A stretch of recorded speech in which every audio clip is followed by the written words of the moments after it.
And on the next Judge Judy. Norris versus DeRima. Step forward, please. 22-year-old insurance salesperson Dania Norris says former roommate Krista DeReamer, age 22, skipped out on rent and fees. Krista is countersuing Dania for telling her parents she was an exotic dancer. Order. All rise.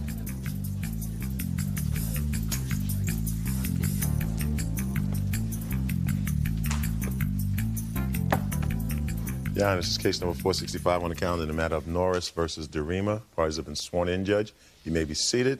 Sir, have a seat. Miss Norris, how long did you know the defendant before you invited her into your home? I knew her approximately 2 years, but we had lost contact for an entire year. There came a time, according to your complaint, that the defendant was having some difficulty and left her family's home and moved into your home. Correct.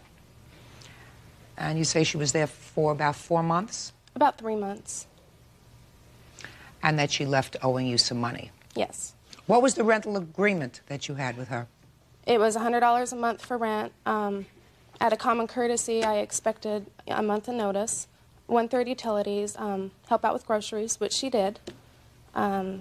She paid for utilities in October, but she still owes for November and part of December. Okay. And according to these papers, she moved out on December 12th. Correct. So you want her to pay the whole month of December? Mm-hmm. Okay. And what else does she owe you for? She owes $70 for late fee. We gave her the opportunity to pay the rent, and it never came. So I figured $10 a day, and then I decided to take it to court. $10 a day? For late fees? 7 days. And then I decided to take it to court. I had already given her 2 weeks. It doesn't seem like an awful lot of money that you're suing for, $294. No, it's not. So there must be another reason why you're bringing this lawsuit, because you had to take time away from whatever else you do. I assume you work? Mm-hmm. Part-time. Who is this? This is my husband. He's also my witness. And I assume he works? Yes. So you took time off from whatever business you had to do, so there must be something more to this than $294.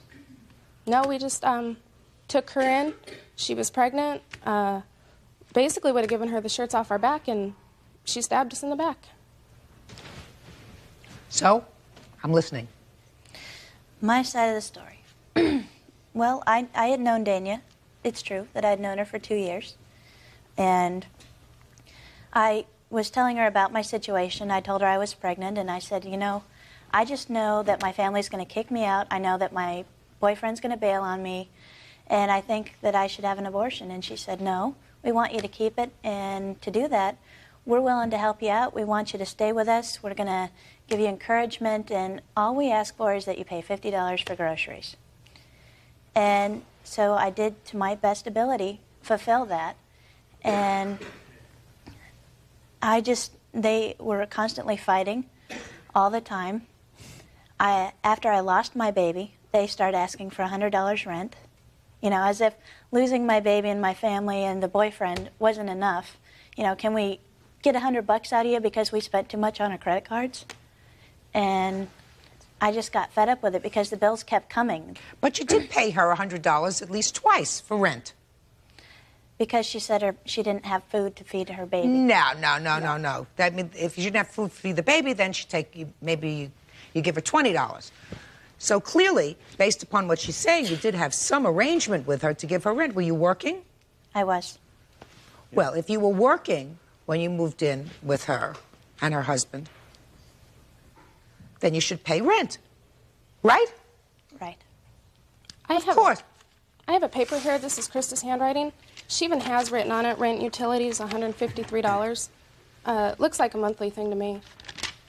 Well, let me take a look.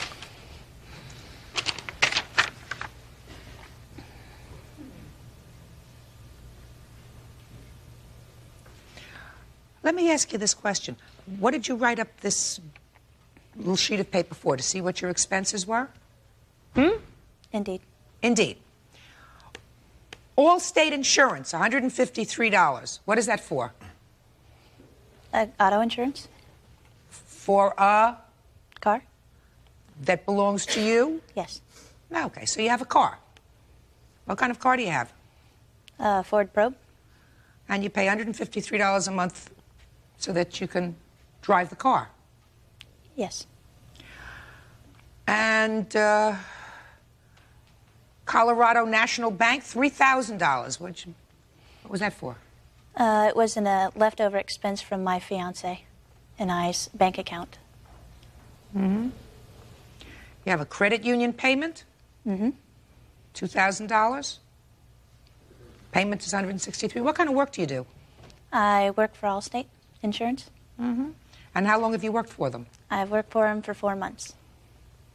And prior to that, who were you working for? I was working for Home Depot. In what capacity? I was a cashier. Okay. So you built up a lot of debt here.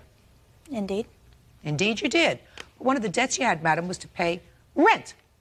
Because you drive a car, you pay insurance, you buy clothes. According to this, you buy a lot of other stuff. And you even list here what your bills are, $153 rent and utilities. Right? So how can you say you didn't have an agreement with her to pay rent? I didn't have a written agreement. I never had a key to the house. My things were never secured. Look, you weren't a prisoner there, were you? No. So if you didn't like the accommodations, you pick yourself up, you pack up your little suitcase, and you leave. I had nowhere to go. That's not her fault. That's your fault. It's true. Come on. You had a verbal agreement that you would pay her $100 a month. You didn't pay it. Judge Judy continues in a moment. I was in the process of redeveloping a relationship. Judge Judy. Dania Norris is suing former roommate Krista DeReamer for running out on the rent. Krista says Dania slandered her by telling her parents she was a topless dancer. Look, what you are suggesting as far as late fees, I think is excessive. Mm-hmm. I really do. I also have some pictures, if you'd like to take a look at them. Yeah. One of them is probably not appropriate. Used condoms that were left between the mattresses and the wall. She left the place a mess. Is what you're saying she left the place a mess? I don't have to see the pictures.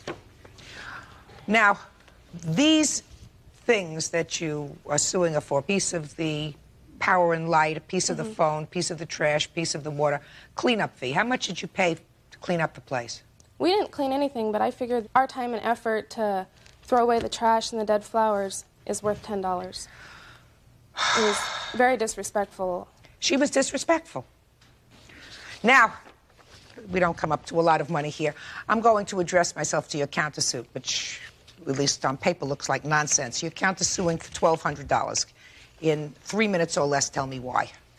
The reason being is because I was in the process of redeveloping a relationship with my family, and because of the night that she decided to go and tell them that about my past work experience, that they won't talk to me anymore. I live across the street, they don't even wave. My father had agreed to pay for my medical expenses for a year so that I could get back on my feet after my miscarriage. And because of what she said to them, I'll never have my family back, and I feel that the least I should get is my health. Where's your father? In Colorado. Well, let me explain something to you. You are asking me to assume that if she said anything to your father, it's because of that, in his mind, that he's not talking to you. That's right. Well, I can't do that. No court's going to do that. It's ridiculous. So your counterclaim is dismissed, and I'm giving you a judgment for $114. That's all. Parties are excused. You may step out. Thank you. Yeah. At the back door to your right.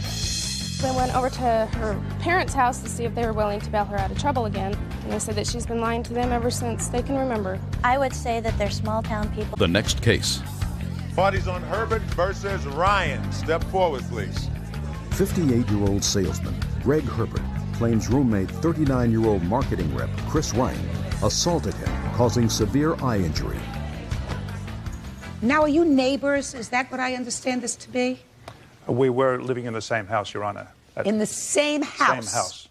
Not an apartment house, a private house. It's a cottage, a 3-bedroom house. And how long had you been living there together? I had been there over a year. He had been there 4 or 5 months, Your Honor. According to your complaint, he assaulted you. Yes, Your Honor. When? On the evening of December the 5th, 1997. And tell me the circumstances surrounding the assault, sir. I was on the telephone this one evening about 5 in the afternoon, and I heard a lot of noise out in the front of the house, barking like a dog, and general commotion. I went out the front door, and Mr. Ryan was sitting in a chair right outside the front door with one of the neighbor's kids, and he was making a lot of noise and barking. So I said, please, you keep the noise down. I'm on the phone to San Francisco. I can't hear. I went back to my room. The noise continued. I went out, it said the same thing a second time. Went back, third time, same thing. No abatement of noise, no apologies or anything. The fourth time, I went out, closed the door, I locked the door, went back into my room, got back on the phone. A couple of minutes later, I heard the screen being torn out of my window, which is, my desk is facing the wall, my back is to the window. The drape is closed over the window. Next thing I hear this verbiage, "Here I come, Herbert." He vaulted into the room onto my bed. My bed is right underneath the window.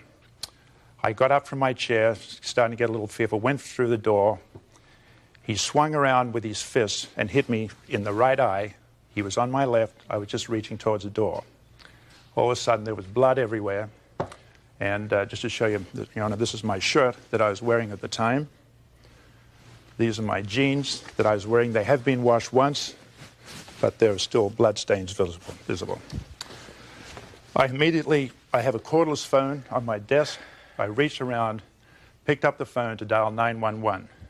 He grabbed hold of me, pulled me down, grabbed the phone out of my hand. So I immediately just got up, went into the bathroom. There was blood everywhere, and I couldn't see out of my right eye. I went over the sink. There was blood coming down to the sink, picked up a towel. He came into the room beside me and said, "Why did you get in my face?" So I said, well, I'm blind in one eye. I'm going to hospital. Judge Judy continues in a moment. You're not living together, are you? Did you move out? He moved out at the end of the month, He moved out. in December. Yeah. Real cases, real people. Judge Judy. Greg Herbert is suing Chris Ryan for punching him in the eye. Okay, Mr. Ryan. Let me hear you, sir. On the day that we're talking about, I was on the porch, and I did have one of the neighbor kids over, and he was singing, and that's what Mr. Herbert came out, not any dog barking. Mr. Herbert came out the door, yelling at the top of his voice, telling us to quiet down, or disturbing his peace and quiet in the bedroom. Went back in his room. First he told me he was going to kick my butt. Then he went back in the house and locked the door. He didn't come out 3 or 4 times. He came out once. I tried to get in the house. The door was locked. I tried all the other doors. They were locked too. I worked my way around to the back of the house where Mr. Herbert's window was. When I got to the window, I believe I surprised him. I have known Mr. Herbert for about 10 years and known Mr. Herbert to be extremely paranoid. I believe that when I caught Mr. Herbert off surprise, his paranoia and his hyperactivity, he lunged up to close the bedroom window, and he has a futon bed directly behind his desk. That's when he slipped and fell into the window. I, not knowing what was happening, put my hands up, and that's when I think his face hit the screen, which hit my hand, popping the screen off, cutting his eye.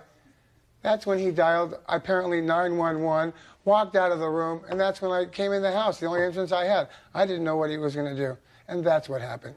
And the police came. They took a police report. There were no arrests made. Loss of wages. The guy sells surfboards. How could he lose any wages? I didn't touch the gentleman. And that's what happened. Now, is this a one-story house? It's a one-story house. And how many windows are there in the house? Approximately 2, 3, 4, 5, 6, 7, 8, 9, 10. So the only window that was available to you to go in was the window in his room. I tell you, the reason why that is because the other gentleman there, Mr. Warner, who was our landlord, he's extremely paranoid too, and he wouldn't let me leave the house without having all the windows locked. Wouldn't let me leave my room without locking all the windows. Mr. Herbert was the kind of. So what you're telling me is of the 10 or 12 windows, which I assume you tried, Mr. Ryan, correct, before you went into his window. Well, yes, I did. You tried all of the other 9 or 10 or 12 windows before you found that the only possible way of getting into the house was to enter through his bedroom window. Is that correct? It was not to enter through his window. It was to get to his window and attempt to get him to open the front door for me. But again, because I... But you wound up, sir, in his room. I wound up in his room after... You wound up in his room? Yes, I did. Did he pull you into his room? No, he didn't. Well, did some force greater than both of you force you into his room? There's no force. I told you after Mr. Herbert walked out of his bedroom, me not knowing what his next move was, I came in through the window to get back into the house. Now, how high up was the window? Shoulder height, I would say. So you had to sort of lift yourself up. It's not a walk-in window. Yeah. Okay, so let me understand this. Because of the landlord, you're the landlord? No, I'm the original tenant. Okay, because of this gentleman and his paranoia, all of the other 12 windows on the first level were bolted. So the only place that you could go was to his window. And you never entered into the room until after he somehow fell on the screen, which caught in somehow contact with your hand. He didn't actually fall on the screen. Which somehow hit his eye. Well, it kind of sounds like you're kind of putting words into my mouth, Your Honor. Listen, sir, I couldn't understand, quite frankly, your explanation. I just told you, he jumped up. He jumped up. He slipped on the bed, apparently, behind him, lunging to get the window closed, apparently, because of his paranoia. What do you mean closed? Was his window open? Oh, yeah, the window was open. His bedroom window was open. And no screen in it? No, it did have a screen on it. So the what screen happened? popped off after he fell into it. Bonk. Screen pops off. It popped off outside or inside? Outside. It popped off outside, and somehow when it popped off, he cut his eye? I think when he fell from slipping on the bed into the screen. Look at the shape the gentleman's in. Judge Judy continues in a moment. It's my job to try to evaluate the evidence that's presented before me, what sounds as if it's common sense, logical, and what sounds as if it's a crock of baloney. On that side, we have a crock of baloney. Flying screens, slippage, bolted windows. Now, Mr. Herbert, I will tell you now, sir, that I don't excuse you for locking the door. I mean, you know, he's supposed to have access to the house, so that what you did was wrong to lock the door. But I don't think that that in any way contributed to what happened to you, because Mr. Ryan, if he were acting in a normal, adult fashion, could have either called the landlord, called the police, and say, I've been locked out of my house. The response is not to come flying into your bedroom window and socking you in the eye. That is not a normal, adult, reasonable response. So while it was not the right thing to do, to lock the front door, you're not living together, are you? Did you move out? He moved out at the end of the month. He moved out. In December, yeah. For everyone, I'm sure, Mr. Ryan. Mr. Herbert, you are suing the defendant for $5,000. Yes, ma'am. Based upon the...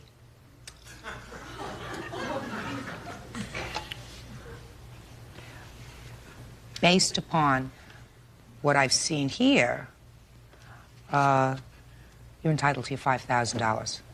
Thank you, You want to do anything else? You want to do anything else? Do I look like I'm feeling bad? And $50 court costs. Thank you. Excuse, you may step out. Judge Judy continues in a moment. And on the next continues in a moment. And on the next Judge Judy. Party's on Dodds versus Novick. Step forward, please. 30-year-old Derek Dodds is suing Terry Novick, his girlfriend of 3 years, for a leather couch she kept when they split up. Order. All rise. All rise, please. Quiet in the courtroom. Judges number 87 on the calendar in the matter of Dodds versus Novick. Thank you. Parties have been sworn in. Judge, you may be seated. Have a seat, please. Oh, well, another love affair that didn't quite make it. Right? Right. Right. According to your complaint, sir, You're suing the defendant for $5,000 for a couch and a television set That's correct. that you bought and are still paying for on your credit card. But she has. Yes. Tell me about it. The defendant and I were seeing each other since the end of '95, and things were going well, so we had talked about moving in together, specifically into the condo that her father owns. She came to me and said that to furnish it, she wanted, among other things, a leather couch, custom-made, and a big-screen Sony TV. She has no credit because it was ruined in the past, so I had to do it. I didn't want to, but she promised that she was going to pay for it. And I said, okay, I wanted to make her happy. I mean, I cared a lot about her. And so I went ahead and I signed for it, and thinking Did she give you any money for the couch? At that time? Yes. No. Well, she says she gave you $500. She gave me money, but it wasn't $500. Well, how much was it? She came, at first Just tell me how much. $380 in 2 payments. It was a total of $380. You purchased the TV in that period of time, too? The TV came in February, and I think the couch came a month later in March. What was the agreement with the television set? There was no agreement. We were just going to pay it off as whatever. As a couple? Yes. I think we were talking about getting a joint account at that time. And then the romance was over? No, it lasted, but Did you ever move in? no, I never did. And it was mutual at the end. All right, Ms. Novick, let's hear Hi. your end. Okay, first of all, I've known the defendant for 12 years. I already had a couch on layaway at Jennifer Leather. It got discontinued. We went looking for another couch. We went to Leather Factory and we saw one. Derek really liked the couch. He said, you know, if you really like the couch, I'll go ahead and buy it for you. I said, no, it's kind of expensive. He goes, well, you know, your birthday's coming up. Let me just buy it for your birthday. That's not true. And then at that time, they wanted a deposit of $500. I said, and then he asked me, could you go ahead and give me the $500, and then the rest I'll just buy for your birthday gift. So then later on, we went looking for a TV set. And he really liked the big screen TV set. I had a 27-inch already, so I didn't really need another TV set. He said, you know, I really like this. What if we go in half and half? I said, okay, that's fine. I agree. You know, that's, if you want to do it, we'll do it. Everything was delivered to my house. We've never lived together. And then at that time, things were fine. Then I didn't want to see him anymore. And I think it was in September. And then he kept calling me and calling me and calling me. And I'm just like, you know, it's over, Derek. Just leave me alone.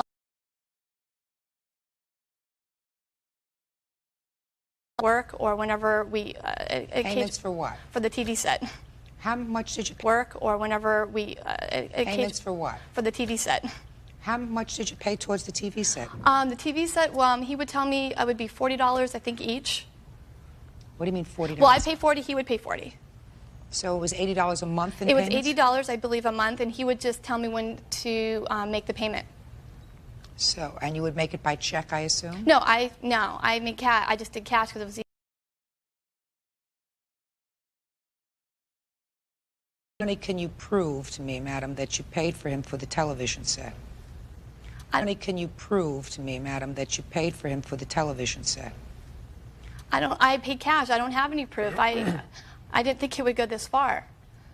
But it's aggravating to him, and I can understand it, because he's got the bills for this stuff, and it was your intention that you would both be sitting on the couch watching the television.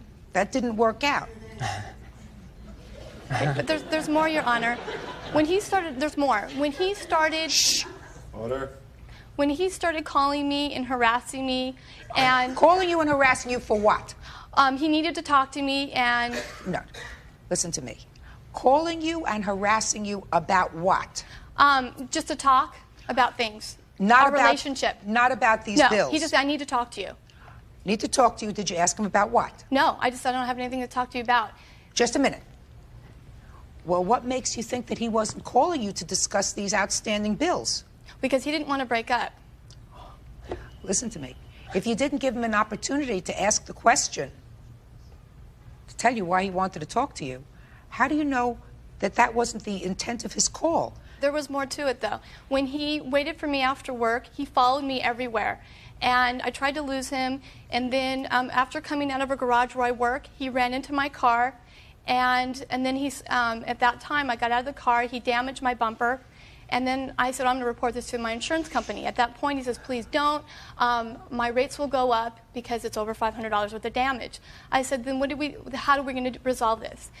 Then I said, you know what, there is a way. How about I don't make any more payments on the TV set? Well, it said in your answer to this complaint that you stopped short and applied your brakes, and then he ran into you. No. That's what you... Let me see if I read it wrong. That's always possible. Unlikely, but possible. I was driving. Let me see what you swore to, madam. You said, one day he waited for me until I got off from work and followed me. I tried to lose him, but he was behind me the entire time. I went into a building, he followed me.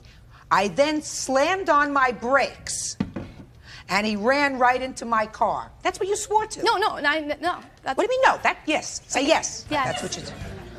Judge Judy Judge Judy. Terry Novick says one of the reasons she couldn't return her ex-boyfriend, Derek Dodd's couch, was because it wouldn't fit through the door. Why were you following her, sir? Look at me. I'm sorry, can I tell you how it really happened? Go ahead. It wasn't, I didn't wait for her after work. It was at her condo. She had handed me the $200.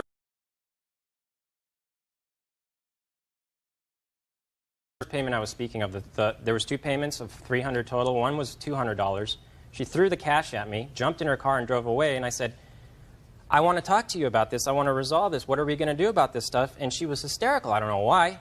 And she just took off in her car, and I tried to follow her like she says. But I wasn't harassing her or anything. I wanted to speak to her. She wouldn't return my calls. What did you want to speak to her about, Mr. Dodds? I wanted to speak to her about what we were going to do, specifically about the couch and the TV, which I was paying for, and she had, and she would not return my calls.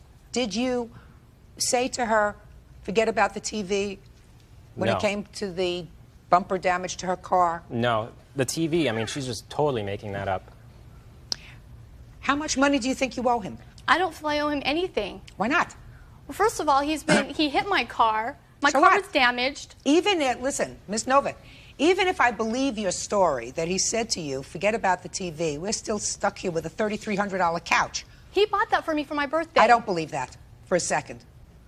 I don't believe that for a second. And I'll tell you why I don't believe it. Because you just told me that you had a couch on order, on layaway, from Jennifer Convertibles that was Right. discontinued. So you were planning to buy a couch anyway. Let's start with that.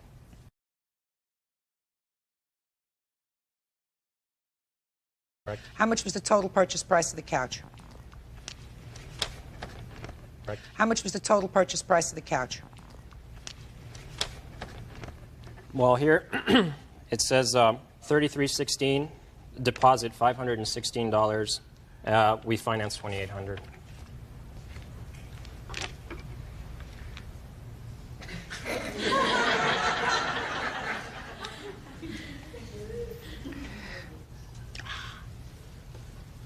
Looks right to me, Judge. $29.36. Now let's get to the TV. How much was the TV? I can't really say because it was just $200 and another $180 for the both of them, for the couch and the TV, because she was so far behind on the payments. We never said, well, this is for the TV and this is for the couch. So the $380 was all the total amount of money that she gave you for Yes. both items? Okay. Where's the 27-inch television set? It's in my house.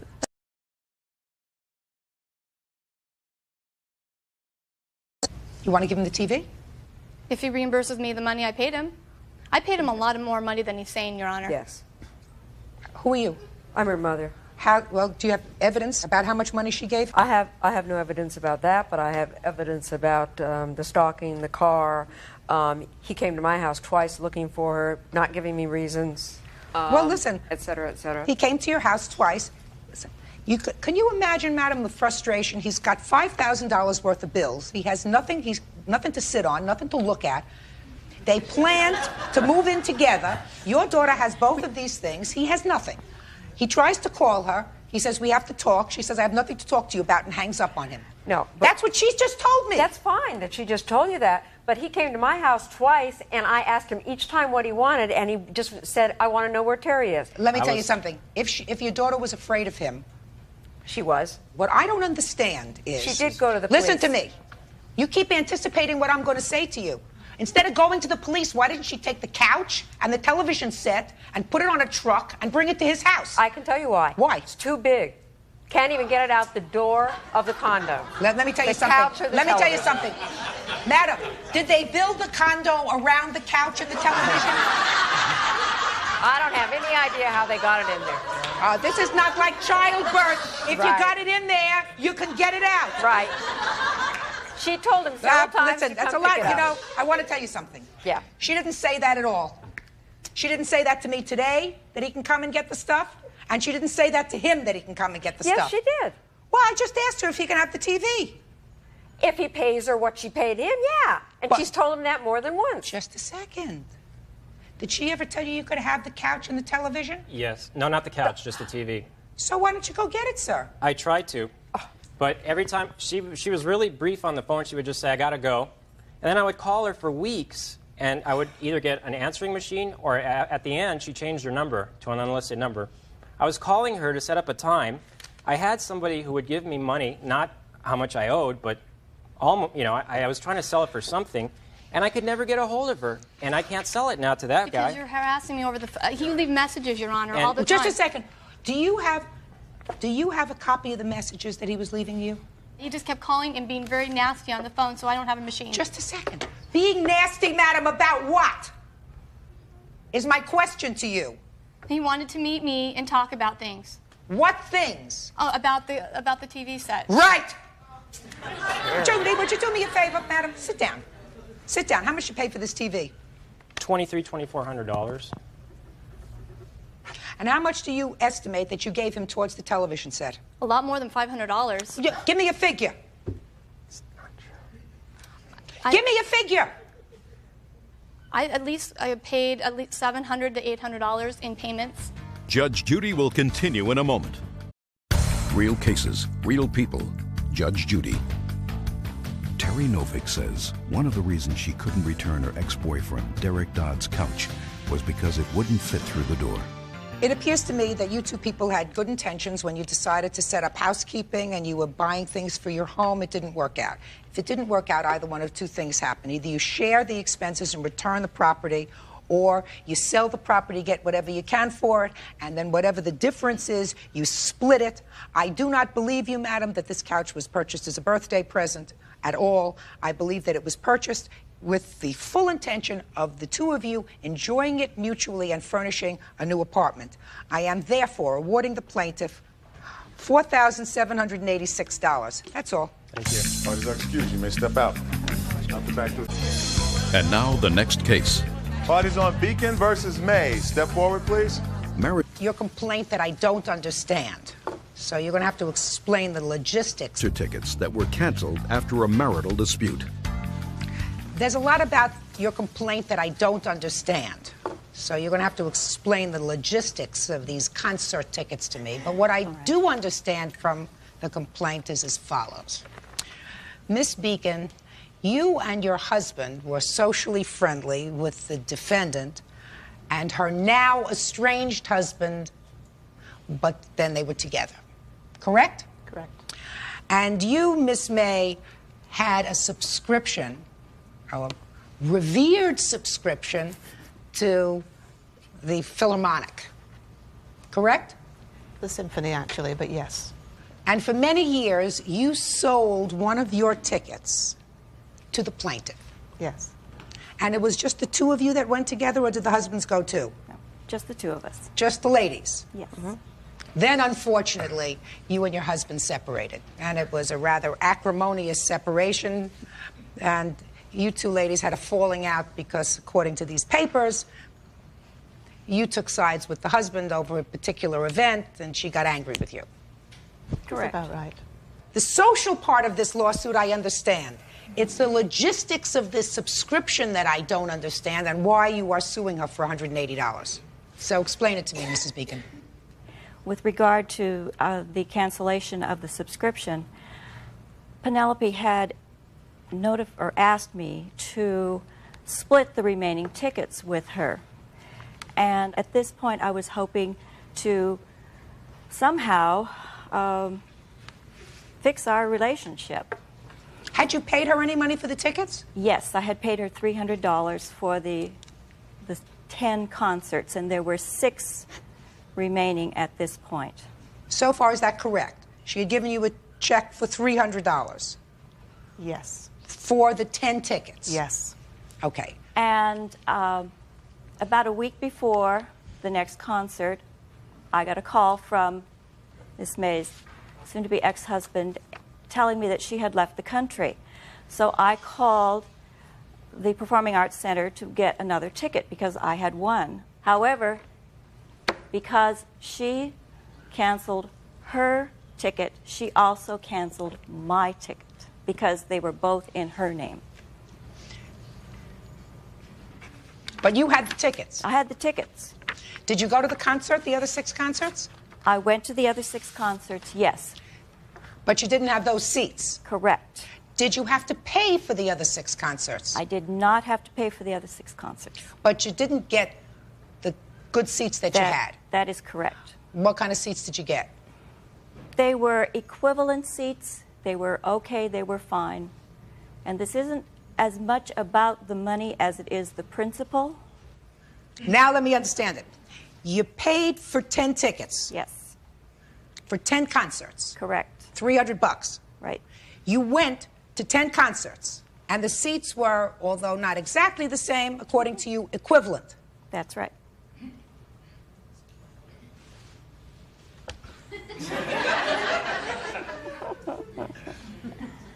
What's the principle? Had I gone to the concert with my ticket, which I assumed was a valid ticket, someone else would have been sitting in my seat, had I not called.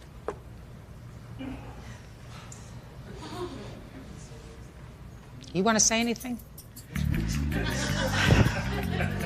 Judge Judy is ready to rule.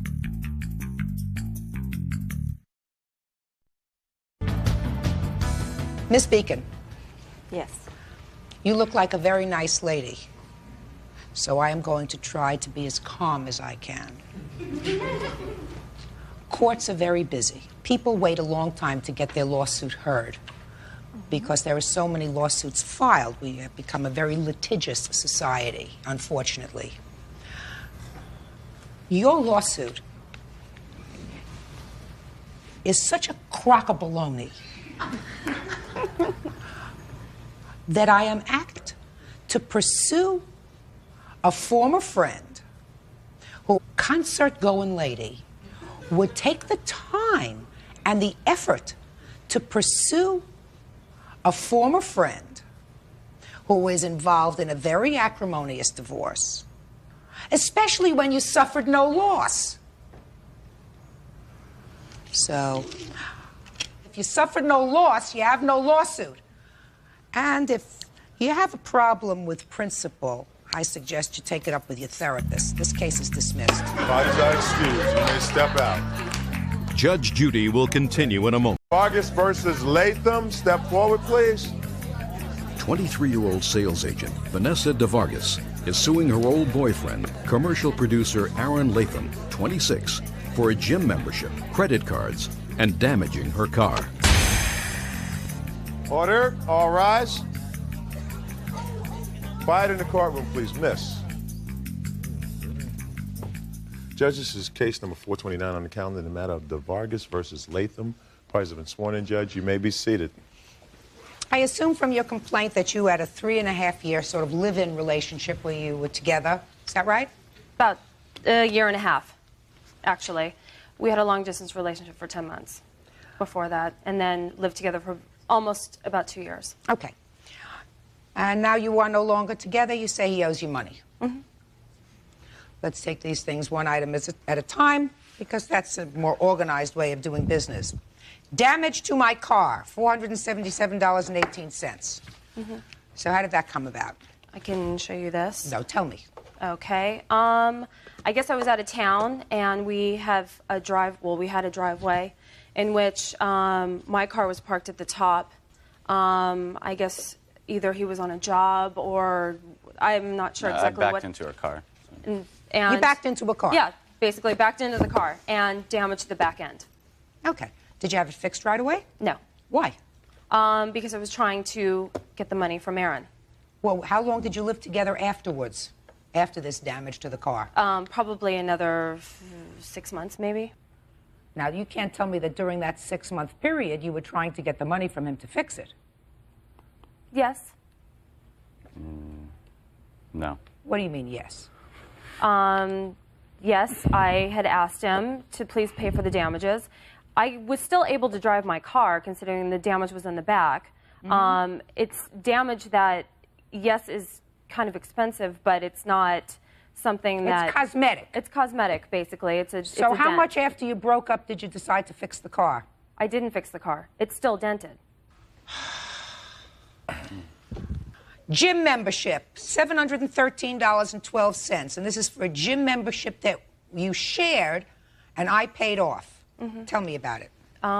We had decided to get a gym membership at Bally's together. I had put it through my bank. So what happens is every month they would take the funds out of my bank account. Of course, when we broke up, the funds were still coming out of my bank account, and I ended up paying off $1,400, half of which is $713.12. How long did you use the gym membership after you split up? I went a few times myself. Yeah, I never used the membership, and just when we did it, it was a better deal for us both to do it. And well, what was the difference? Do you know? Oh. Between a single membership and a double membership? No. I don't know. And it was something I used it once when we first got it. Well, the question is, sir, did you obligate her to pay this gym membership because you intended to use it? I didn't. It was something she wanted to do. You know, she wanted the membership. And so you just went along for the ride? Well, I thought there was much, you know, as far as the cost of it, I thought it was something we would both cover over So did you time pay for any of it? Oh, yeah. How much did you pay? I never kept exact track, but probably, you know, over the period of a year, probably $200-300. And how did you make those payments to her? Just gave her money here and there. For the gym? Well, I gave her money for mini bills that. For the gym? No, not specifically for the gym. Not that I can say. All the payments I had given her were larger sums that were. For what? For, you know, utility bills and gym payments and things like that. So, all in one payment, every month. Well, let me see. Checks for these large sums of money. You return checks for large sums of money. I'm basically just pinpointing these items as what I'm suing for. Those canceled checks have nothing to do with these items. What do they have to do with? They have to do with other items that... I disagree with that. Those canceled checks go to a list here that Vanessa had faxed me that I can show the judge also. And those canceled checks correspond with those payments on that and with this, actually. I'd gone down that list and marked off what I felt were fair and reasonable things that she should be paid back for. And on the second sheet... Well, how much, sir, do you think is fair and reasonable for her to be paid back? Yeah. Well, on the... Is it not a number? Sorry. Give me a number. About $2,800. And how much have you paid her? $2,800. You've paid her $2,800. Yes. Does that cover the gym? Specifically, no. It doesn't cover the gym specifically. All right. Does that cover the damage to her car? No, because I've never gotten a total on that. Can I see the estimate for the damage on your car, please? Okay. Just give me the estimate, not a tone.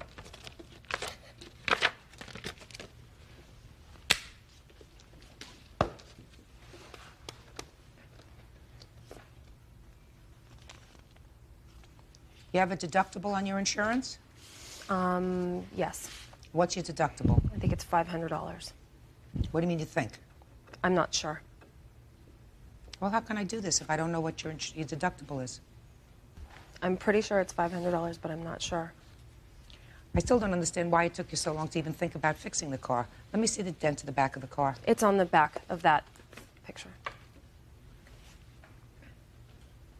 It was something that could have waited. It wasn't something that... It sure can. It's just like a little kiss. Judge Judy continues in a moment. I had called him, I had paged him. He wouldn't return my pages. That always happens when somebody owes you money. Yes. Especially when the luster of love has worn off. Yes. To be more adult as you get older. Real cases, real people. Judge Judy. After Vanessa DeVargas and Aaron Latham broke up, she says he refused to pay his share of bills and damaged her car. All right, let's go to the next thing then. Next thing is a credit card that I started for him in my name, $455.09. Mm-hmm. What's this credit card, sir? Do you know? Yeah, and I have also paid her back for that.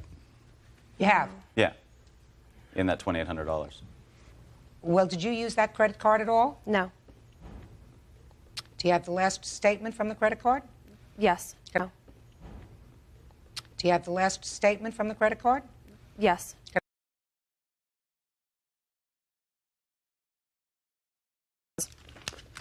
I didn't make one lump sum. But that was the last payment in which I paid off the credit card. This says that there was a previous balance of $37. How am I supposed to tell whose expenses these are?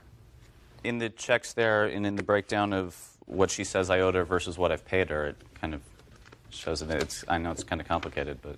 It is very complicated. I wish you young people who decide to set up housekeeping didn't exchange credit cards. Really very stupid. I agree. Never do it again. Yeah. That's what everybody says. You don't have checks here, sir. I'm sorry?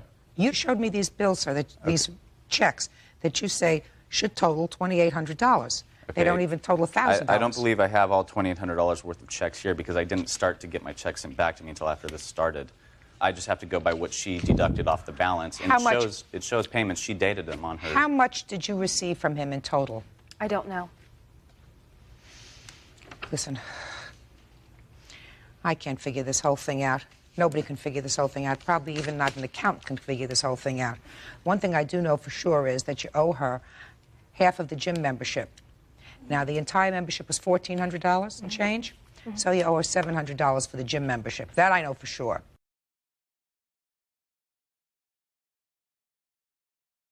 Okay, thank you. Fix this little Can I also ting add... in the back of the car. And I'm giving you... Okay, thank you. Fix this little Can I also ting add... in the back of the car. And I'm giving you $700 for the gym payment because I think that you obligated yourself to pay for this gym. The fact that he didn't use it, that's his problem. He was there, he thought it was a good deal, he's got to pay for part of it, and he can't establish to my satisfaction that he's ever paid any part of that.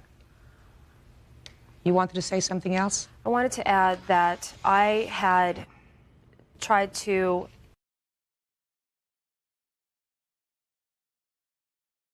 times to make arrangements to meet with him. I had called him, I had paged him. He wouldn't return my pages. One time, I had to pretend that I was somebody else so that he would call me back, and he did. So this is why this has gone on for so long, because I have never been able to reach him or find him or... Right? Yes. I sort of like that bird. I like that. Yes.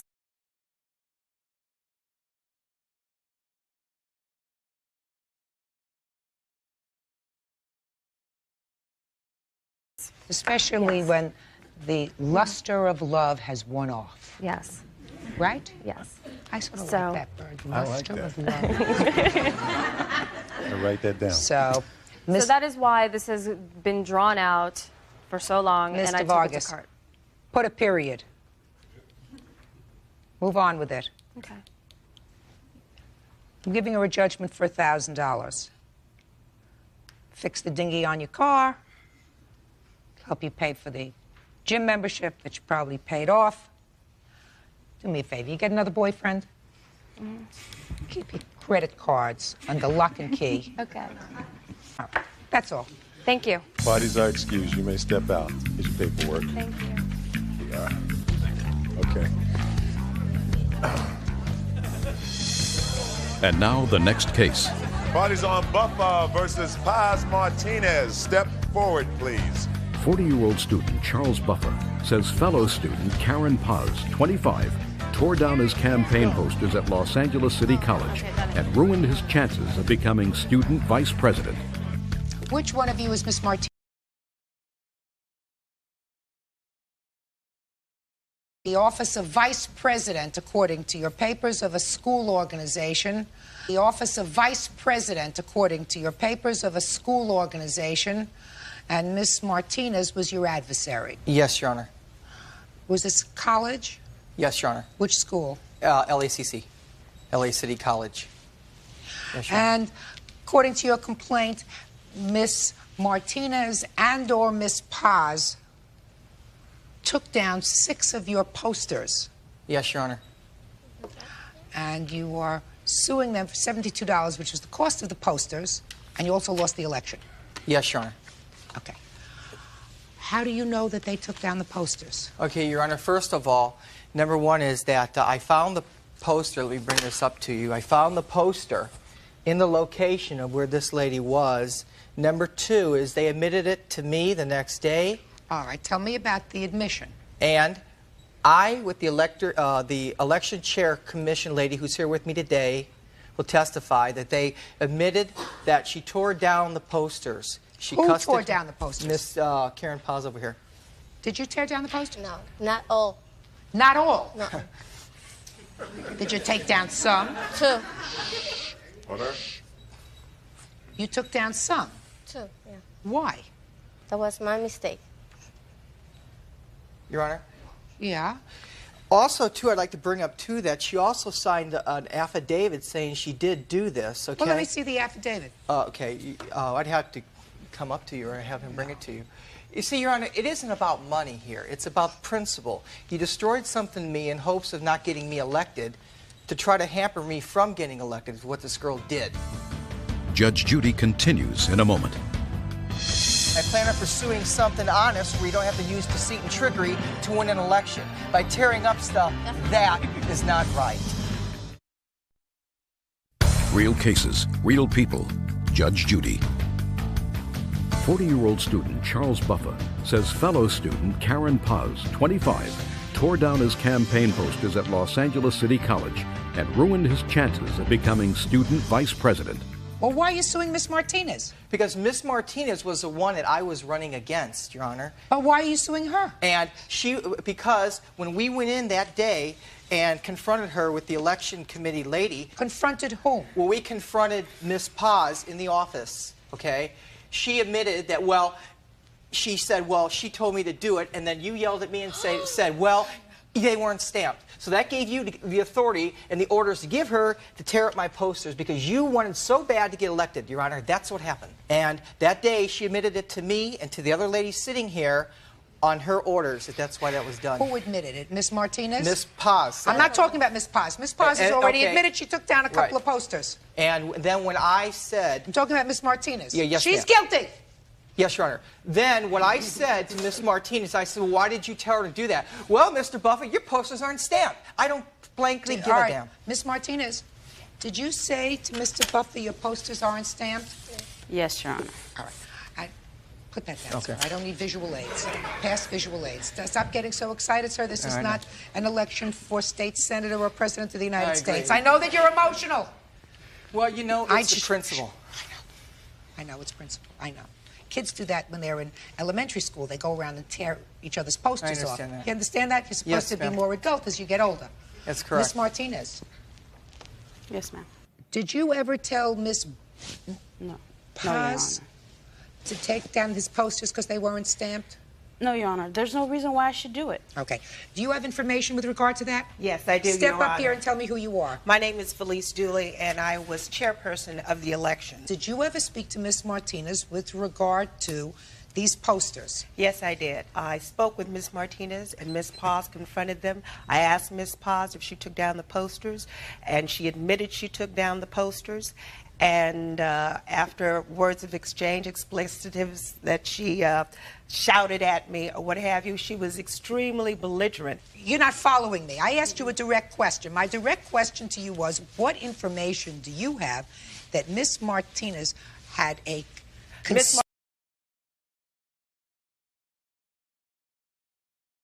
Guilty. I tell you what, to make it easier, you sit down.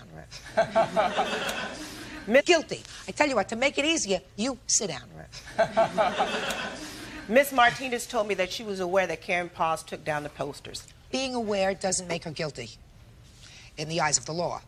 No, she did not tell me that she directed Ms. Paz to take them down. Take them down. Do you have Oh, go ahead. any, Mr. Buffer? Yes. How old are you, by the way, sir? Too old. No, I'm too old. How old are you? 40.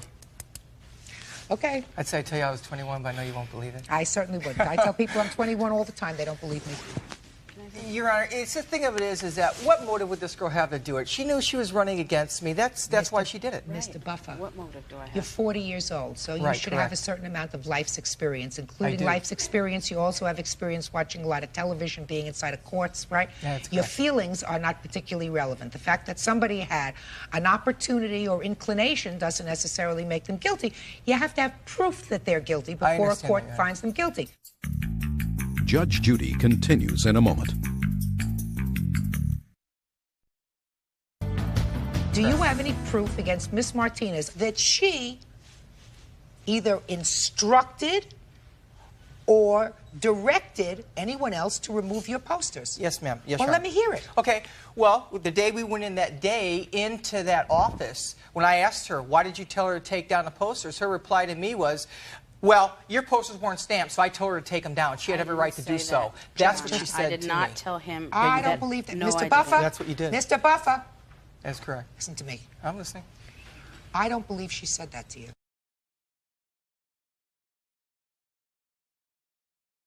Well, I say she did say that words to me. Did she say to you, were they stamped? No, she said your posters weren't stamped. I gave her the authority to take them down because they weren't stamped. No, I did and not that's say why that. I said they are stamped. Here they are. I did not No, say that. I don't believe that. But you are entitled to a judgment, sir. You are entitled to a judgment against the person who has been proven guilty in this court, and that is Miss Paz. That is correct. Well, it cost you, according to you, Stelly versus Willow. Step forward, please. 39-year-old David Stelly is suing the mother of his child, Kathy Willows, for not paying him for a car. Kathy says he repossessed it after missing one payment. Order. All rise.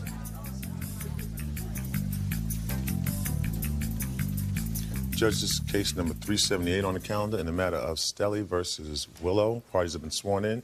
You may be seated. Mr. Stelly, you and the defendant had a long relationship, I gather from your papers, and you have a 9-year-old child together, correct?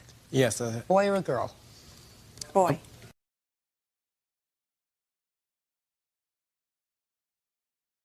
A nice round number, about $5,000. Yes, she does. A nice round number, about $5,000. Yes, she does. You want to explain why? Yes, I've loaned Miss Wills several $1,000s for different things. Repairing her automobile, loaned for a down payment on a house, a loan for a car, which I took title in collateral. Miss Willows has promised to pay me back for these loans, and she has failed to do so. Let's take the loans specifically, sir. Okay. Loan number one. Loan number one was for a transmission for a Chevy Blazer that Miss Kathy Willows owns. And how much was that loan? That loan was in the amount of $1332.18. Here's the check. Okay, so let's do this one at a time. First of all, how long have you been apart? Long time? About 5 years. Okay, and how long did you actually live together? About 3. Did he give you money?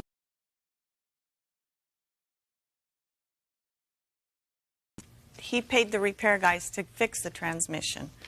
And was there an agreement that... He paid the repair guys to fix the transmission. And was there an agreement that... Time?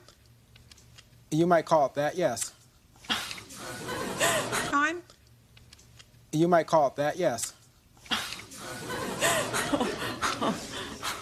Okay. What's this next alleged loan for, sir? Okay, that was for $6,000 for a Pontiac Grand Am. All right, now this was in 1994, so you were separated at the time. You were no longer living together. She acknowledges that you made a loan to her to buy this car, correct? Correct. Am I right? Well, to purchase the car, yes.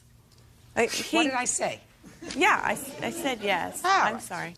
Now, how much of the $6,000 did you pay him back? Well, the first year and a half that I had the car, I was taking care of my ailing father.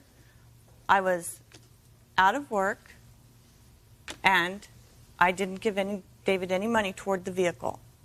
Then a year and a half later, I finally got enough money together to move out. When I was moving, David said, "You can't take the car. That's my car." I said, "David, I need that car. I'd just gotten a job, and I needed the car." And I said, "I can pay you $50 a month." And here's a history of the payments that I made to him. For a year and a half, I made $50 a month payments. What's the total? I think it totaled $550. So on a $6,000 loan, let us assume that you paid him $550. Then, Mr. Stelly, you repossessed the car. Yes, I did. I repossessed the car because she was failing to keep a steady payment, and I felt that she should be paying me more money to pay off this loan fast, because Miss Willow has now entered into a new relationship, and I don't want to be financially responsible for her anymore. Okay. It is clear to me that you had an I'm financially arrangement. responsible for my son, but I'm not going to be financially responsible for her. Mr. Stelly, listen to me carefully, sir. $550, assuming that's what she paid you in $50 increments. And you acknowledge that she made some payments to you, right? Yes. But then you repossessed the car. For lack What of did payment. you do with the car? What did I do with the car? That was my question. I have done nothing with it. I have offered the car back to Miss Willow, and she wanted to make a more reasonable payment. No, you have the car. I know I have the car, but I have offered the car back to Miss Willow so that she can make a more reasonable payment to me, so that she could continue to have a vehicle.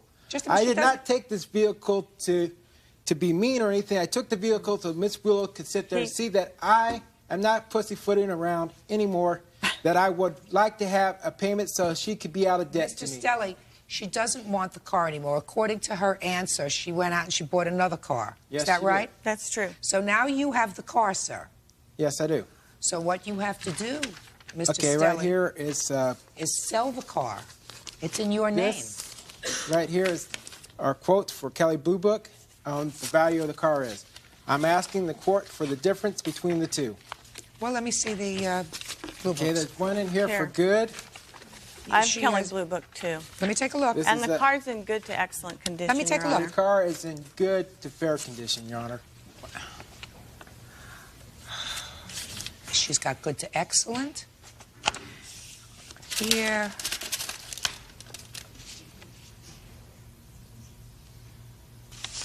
I got those quotes from off the internet. Well, you have to believe the internet, right? Okay. What year is this car? It's an 89.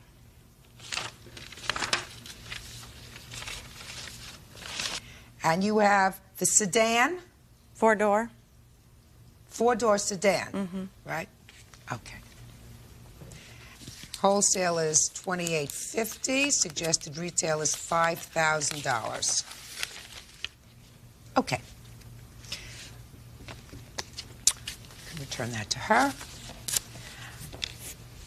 And you have, sir, on your page is the trade-in value in good shape.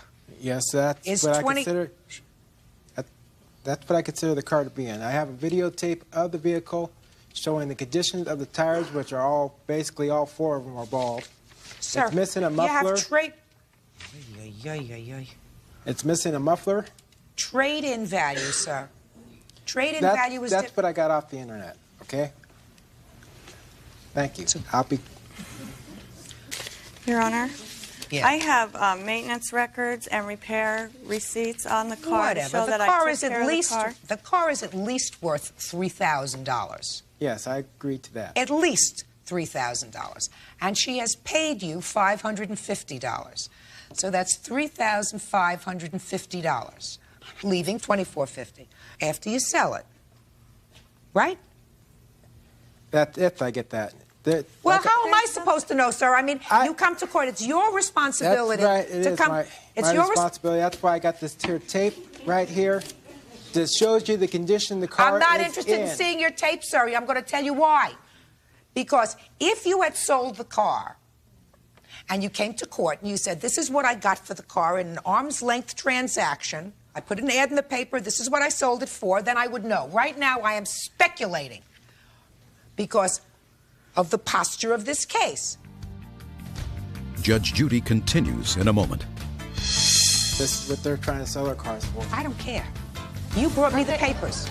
I don't care what other people are doing. How do I know you didn't put those ads in the paper? David Stelly wants the mother of his child, Kathy Willows, to pay for a car he repossessed. Okay. What else? I have other loans. Like what? Like the down payment on a house. This is ridiculous. This check right here is for $15,000. Sir, And sir, you're in the, listen to me, sir. You're in the wrong court.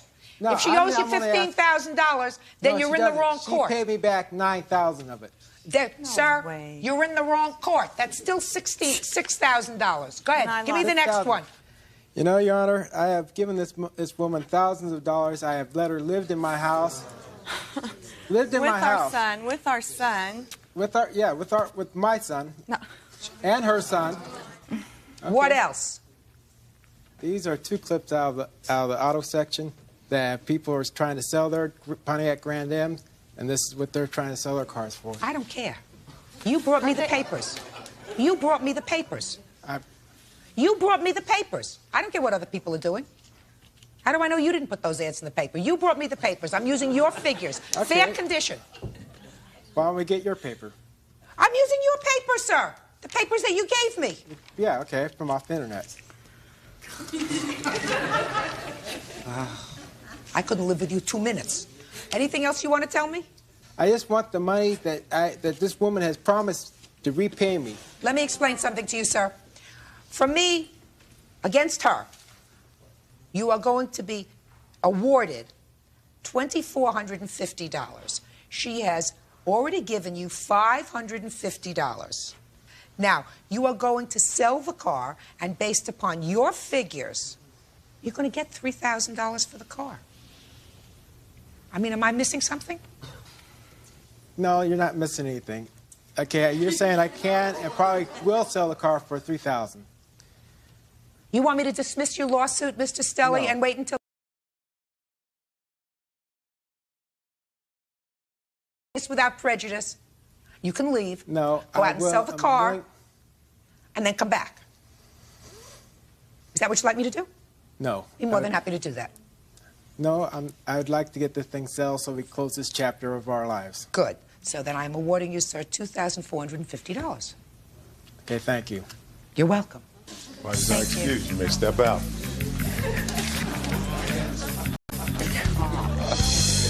And now the next case. Party's on Milner versus Dutter. Step forward, please. 19-year-old Flora Milner is suing her former landlord, Francis Dutter, 44, for return of personal belongings. Ms. Dutter says Flora will get them back when she reimburses her for utility bills and a dead fish. Ms. Milner, according to your complaint, you rented a room from the defendant in her home. And you moved into her home with your baby, who was 18 months old. Is that right? Yes. And that lasted only several months. You moved out. She kept some of your things. You want your things back. That's right. Is that right? Mm-hmm. She says that you owe her money and that when you pay her the money, you can get your things back. Is that this case? Correct. Ms. Milner, what month did you move into the house? December. And what was the rent arrangement? We had a verbal agreement of $250 plus I'd pay my phone bill. Is that right? Correct. And you had no written lease? No. No. And you lived in the house until, according to this, the month of June. That's right. Something happened in the month just prior to that. You wanted to move out. Did you pay your rent for the month of June? I did. Is that correct? Yes, it is. And you moved out before July 1st? That's correct. Now, she's not suing for anything other than her property back. That's right.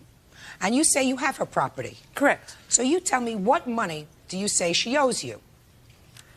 She owes me for 2 months that she had her stuff in the room, storage fees. Just a second. Wait a second. Hold on. Hold on a second. Say she owes you $500 for July and August rent. Correct. Well, she wasn't living there in July and August. Correct. So why does she owe you for July and August rent? She gave me no notice. We had made an agreement, at least give me 2 months, at least give me a month's notice. I gave her 2 months to please, if that, to be out by that time, but give me notice of some kind because I rented the room to her. She's not required to give you any notice, madam. You don't have a rental agreement with her. She doesn't have to give you any notice. She paid her rent through June. So let's get rid of July and August rent. Judge Judy continues in a moment. It was a goldfish that he ate. How big a goldfish? It was yay big. A big goldfish. Real cases, real people. Judge Judy. Flora Milner says former landlord Frances Dutter won't return her personal belongings. Frances says Flora still owes her money for bills and a dead fish. Now, phone bills June and July. Correct. She wasn't there in July. She didn't pay me for July. She wasn't there in July. How could you have a phone bill for July? It carries on through. Well, I want to know what her June phone bill was. It runs anywhere from $20 to $25 a month. How much do you owe for the phone? It was $14 for 2 months that I owed her when I had moved out. And let's say you owed her another $20 that she got in her next month's bill. That's $34. Now, the electrical connection fee, water deposit from when she moved in, what is that? We pay the first-time turn-on fee, and then I also paid the water to be turned on plus an extra $15 to be turned on the next day. You say here that you had to put down the deposit for the gas and electric when you moved into the house because there was no gas and electric in the house for 2 weeks. Is that correct? Not the gas, just the light and the water. The light and the I water. put the deposits down. I have the statement from them. Can I see it, please? Yes, you may.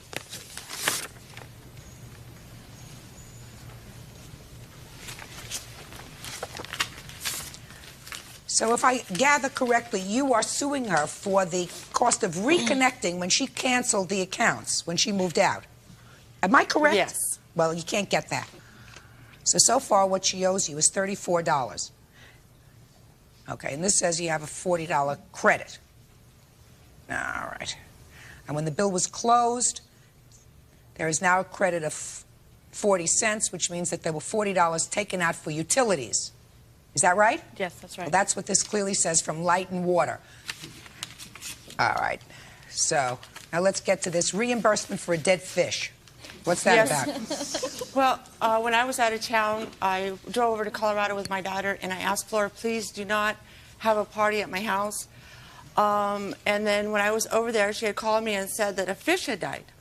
So I took it as the cat got the fish. She told me a cat got the fish. Well, 2 or 3 weeks later after that, she had admitted to my son that because his friends were saying, people were saying, hey, you got to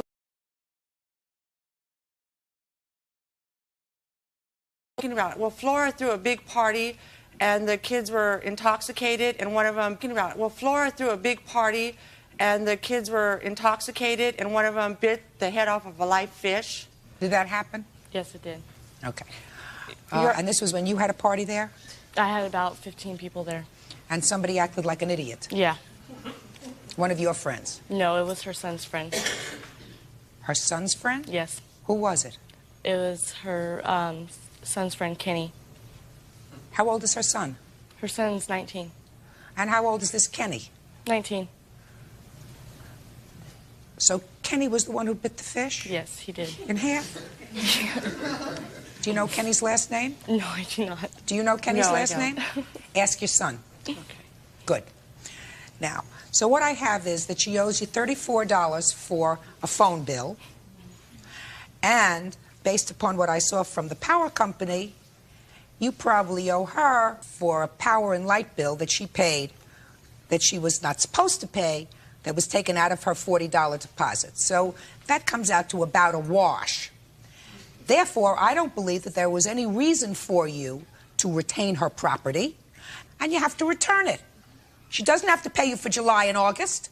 Your son's friend bit the head off a fish. He should have never been invited. Well, your son is over 18, is he not?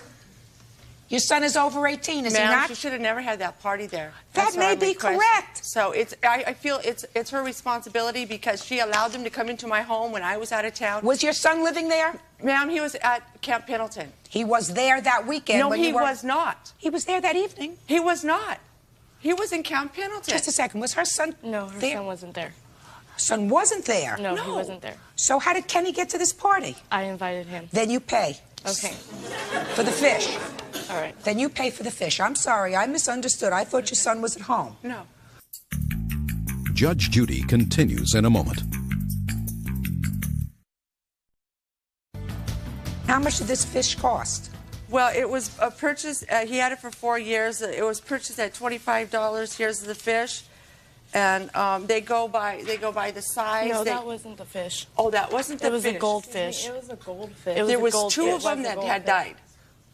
There was. Just It a was a second. goldfish that he ate. How big a goldfish? It was yay big. A big goldfish. And I offered her, when I went to retrieve my property, I offered her a koi fish from my dad's pond. She's lying. She is lying. Whatever.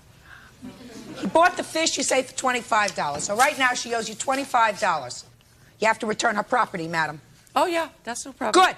And you owe her $25 for the fish. Okay. You got it? All right. Good. That's all. Parties are excused. You may step out. Judge Judy continues in a moment. Judge Judy continues in a moment. And on the next... Garay versus Romaniac. Step forward, please. Jean Garay had an 11-month romantic relationship with Canadian John Romaniak. But when they split, she says he still owed her thousands of dollars. Order. All rise. Quiet in the courtroom, please. All rise. Sir, quiet, please. Thank you. Judge, this is case number 263 on the calendar in the matter of Garay versus Romaniak. Parties have been sworn in, Your Honor. You may be seated. Don't look so unhappy. It's only money. Right? That's right. It's only money. Well, you had an unusual arrangement with the defendant, according to your complaint, and he seems to acknowledge this was your arrangement. You were dating, you became romantically involved, decided to live together. Mm-hmm. You're from the United States? Yes. And you're from? Canada. And this was the arrangement that you made, from my understanding, that while you were in the United States, where you were planning to spend half your time, you would pay. Mm-hmm. And while you were in Canada, I would pay. you would pay.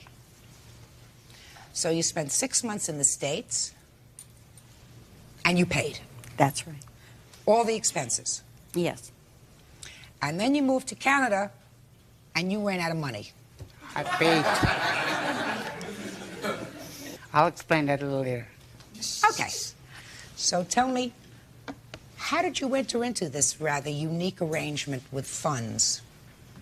Well, it was just that we were going together last year, and then in November, we got engaged in September. In November, he left, and we went together for a while, and then in April, we got back together again.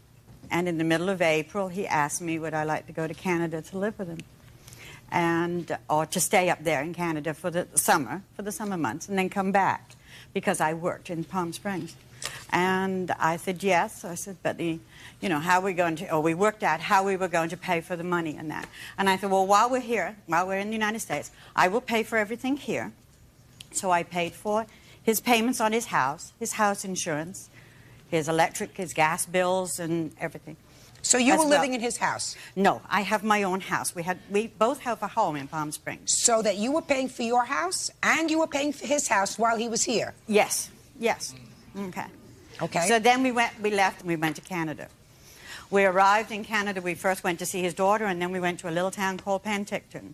So we started looking around and we saw this one house that we thought. And we said, well, you know, Dad, I wish we could get it. And I said, well, look, I will put the money down, the $3,000 down.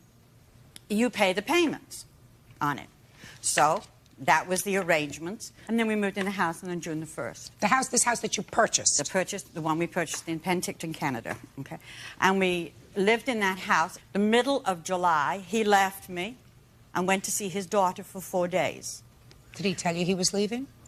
Yes, he told me the day before that he was leaving the next morning. Had you had an argument? Had you not been We getting had been along? bickering and arguing, and it was just like he had his children there, and I was tired and everything else. But he left and went and lived with his daughter for 4 days. When he came back, he says, that's it. The house is going on the market. He had been to the real estate office already. When he came back, I was at the neighbors. I was so upset and everything else that he had left. So I came home. I didn't know what to do. I just said, I can't live like this. The tension was so bad and everything else. So I left, and I came down back to Palm Springs. My car was in bad condition. He had supposed to fix the radiator. He didn't. I had to keep putting water in it. My air conditioning wasn't working. I had 2 blowout tires. It was and a terrible emotionally, experience. it was a horrible It was thing. a horror. Go ahead. When I got back, I had to go to the doctors. My friends had to take me to the doctors. My nerves were so bad, and I've been on nerve pills since. All I want is, gives me my money, I'll sign the house to him, and then I'm finished. What money are you talking about, Ms. $5,000. Well, Not all the other money I've spent, the $5,000. What's $5,000 for? The $3,000 are for the house, the money I put down on the house. He can have the house. And also, the rest is right here, what I have paid out. On his house here, all the payments, the house, expenses that I had coming down. You know, I had to stay in a motel, gasoline, well, Ms. my Garay, car breaking down. All those expenses you're not going to get back. You know that. You know that. But it still comes to $4,845.20. And this is what I have paid out, Your Honor. Well, what you've paid out is not necessarily something that he agreed to pay you back. And this is what he has paid out. The bottom amount is American money. All right, sir, let me hear you. Your Honor, I don't believe what she's saying. Listen to me. Listen to me. Last year, I took her for... Yes, ma'am. You don't have to believe what she's saying. Okay. I got to believe what she's saying. Last year, I took her for 4 months down to Canada.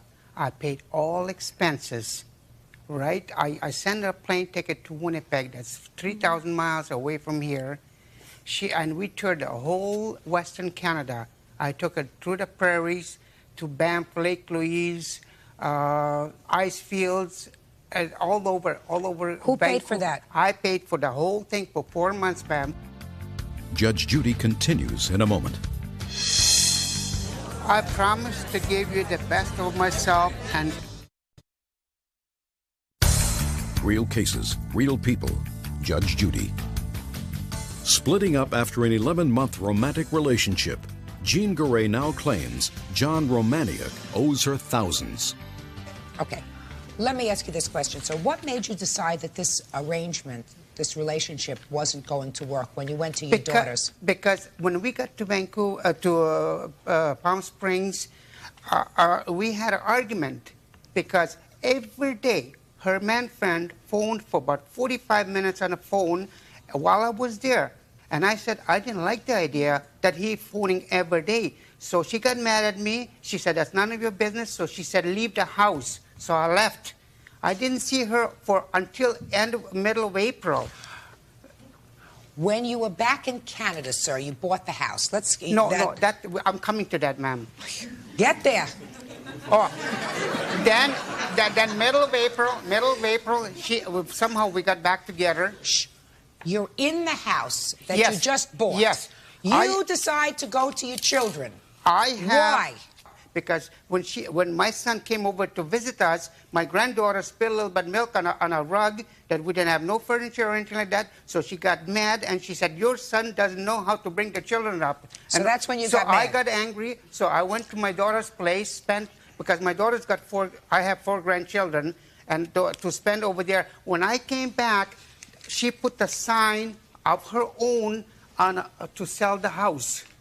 House was for sale. I said, "What are you doing?" And then beside that, all the payments were... So don't tell me about payments, because let me tell you what my thinking is, sir. She put down $3,000 towards the purchase price of that house. Now, you have family in Canada. Your son lives there, your grandchildren live there, and you will be going back to Canada. Yes. And you love this house that you originally bought. Yes. So it seems to me that if you are no longer a couple... Yes. ...that this house is something that shouldn't be binding you together. No. Right? For sure. Right. Mr. Romaniuk, what I'm saying to you, sir, is she doesn't want to know you anymore. You don't want to know her anymore. Right. Right? Right. So you shouldn't have to be bothered with this business. She should be out of the real estate business in Canada, because but for you, she wouldn't be there. Exactly. Got it? So you, sir, are going to give her the $3,000 to get her out of the Canada business. You got it? And then if you sell the house for more, she will wish you good luck. And if you sell the house for less and you don't get the $3,000 back, so be it. And if you can rent the house and make a couple of bucks when you rent the house, terrific. And if you want to live there and retire there yourself, you can do that. Judgment is for the plaintiff in the amount of $3,000. That's all. Parties are excused. You may step out.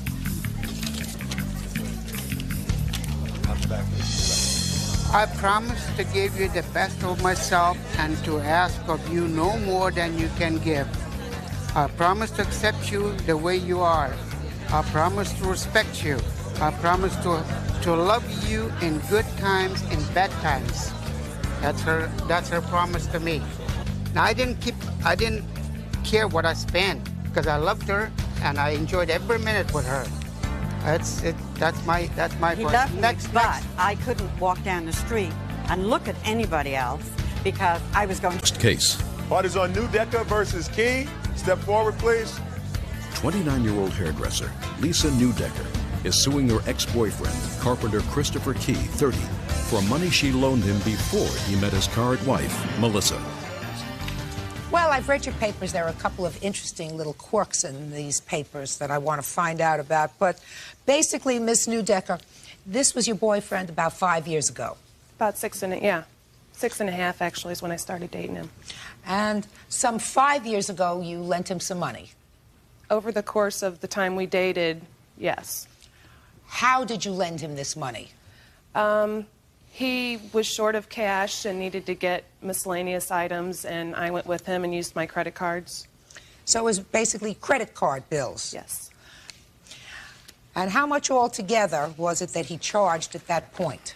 It was approximately $2,600. And when you separated, according to these papers, he made a lot of payments? Yes. But that he still owes you $870.37? Approximately, yes. When was the last time he made a payment? On October 4th. I received the check about October 7th. And then he stopped making payments? Yes. Why?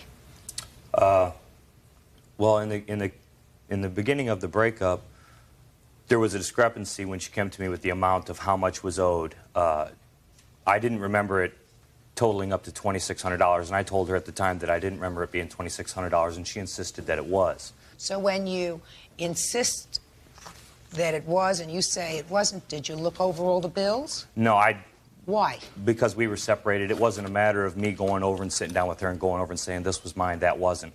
She said that it was, and I had figured it to be around $1,600, and which is a considerable difference. So why didn't you go over there and look over the bills? That's a $1,000 discrepancy. We weren't a couple any longer. It just. So what? You weren't a couple. It seems to me it's now more of a business transaction than anything else. You mean you just thought you'd blow it off? No. No. I didn't just think I'd blow it off. It was, like I said, I didn't see it that way, and she's seeing that it did. Judge Judy continues in a moment. Sometimes men do really dumb things.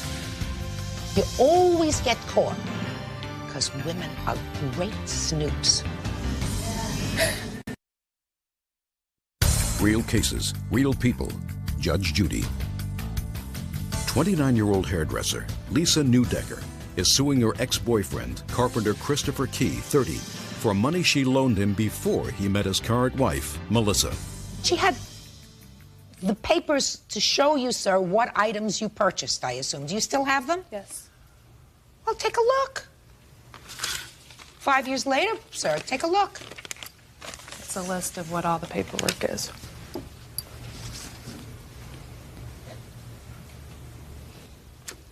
Once again, like I said, we were a couple at the time, and a lot of these items on here, if you would look them over, I don't know if she gave you a list of this. I have nothing. Would be considered as, you know, when we lived together, if we went out someplace and I paid, I didn't consider it to be a loan. What do you mean? Like there's an item on here, half the cost of portraits that we had done together. Just a second. You had portraits done together. And she put down half the cost. Right. I paid the full amount on my credit card. Well, that sounds fair to me. Doesn't that sound fair to you? Did you go and sit for the portrait? Well, yes, I did. She's not asking you to pay for the whole thing, just half. Right. I understand that. So give me another one. Sega game.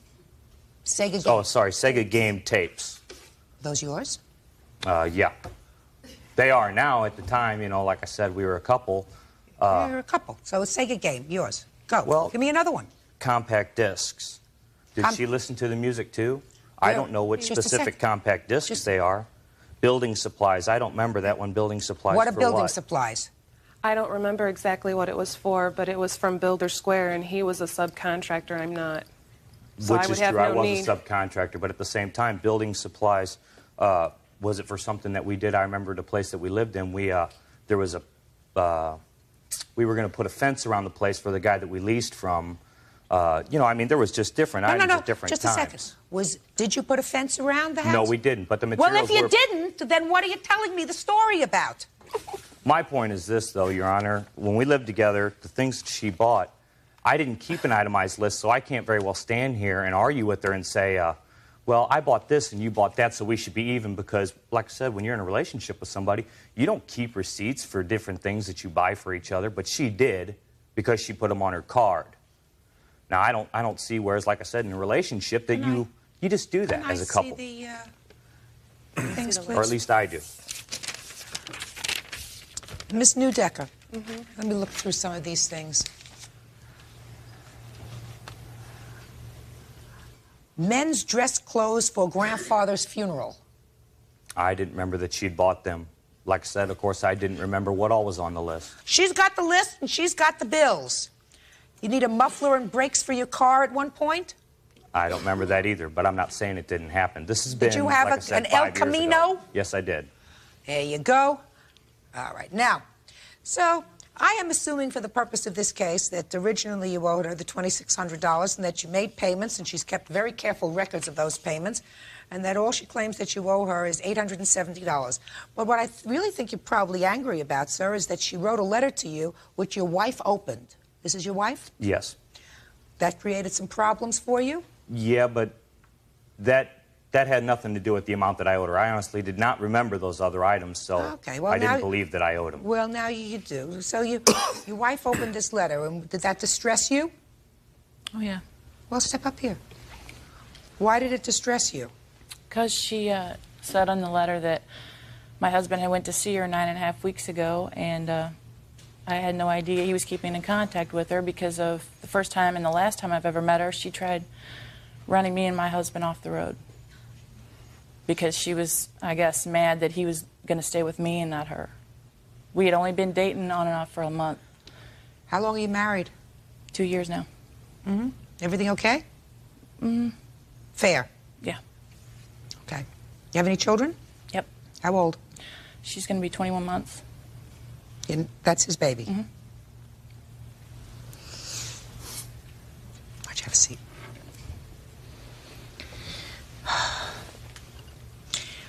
How come you're still going to this lady to cut your hair? The purpose for me going to talk to her was because I owed her this money. But I did tell her that I would pay her. And while you were there, you got your hair cut? Yeah, I went to her place of business to see her. I don't... Going to her place of business is one thing. Sitting down and schmoozing and having your hair cut is another thing. That's what really made your wife angry. Right? Oh, yeah. Did you charge him for the haircut? Yeah, I gave him a discount, though. Should have charged him full price. I know that now. Judge Judy continues in a moment.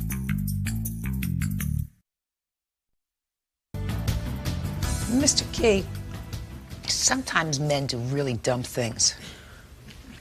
I don't know why they do that. They think they can get away with it.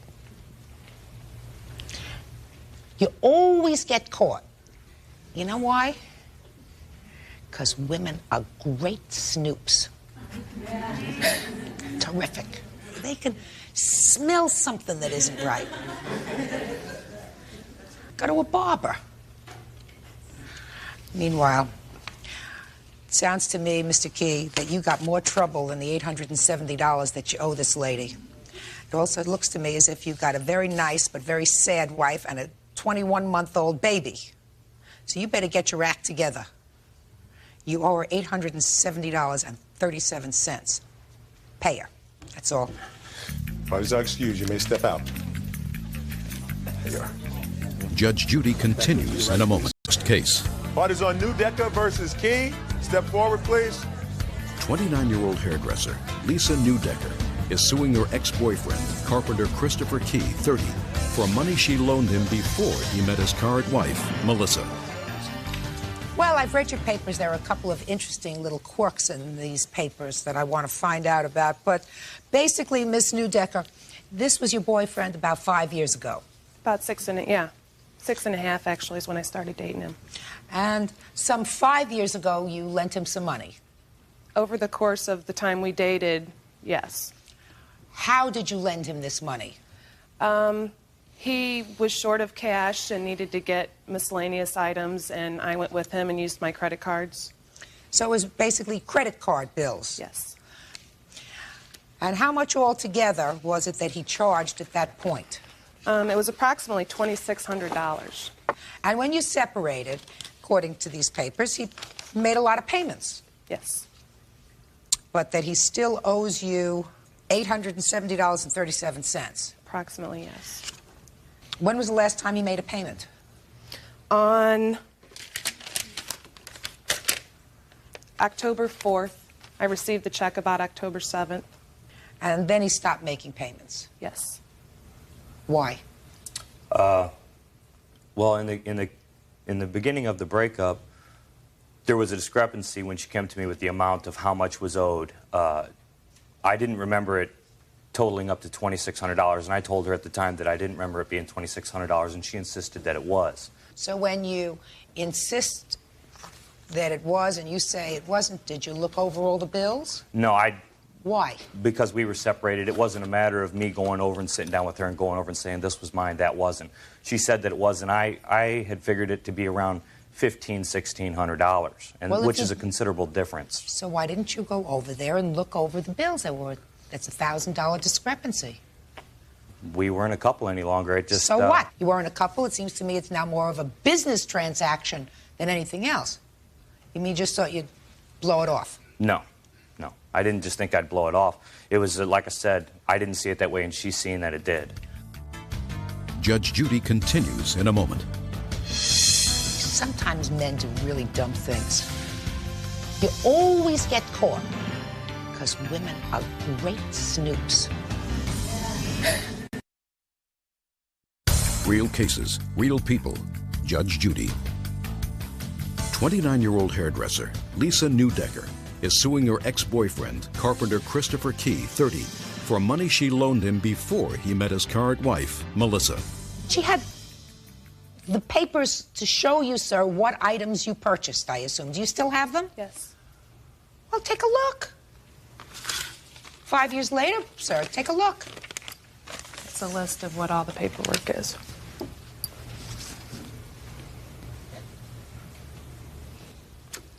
once again, like I said, we were a couple at the time, and a lot of these items on here, if you would look them over, I don't know if she's gave you a list of this. I have nothing. Would be considered as, you know, when we lived together, if we went out someplace and I paid, I didn't consider it to be a loan.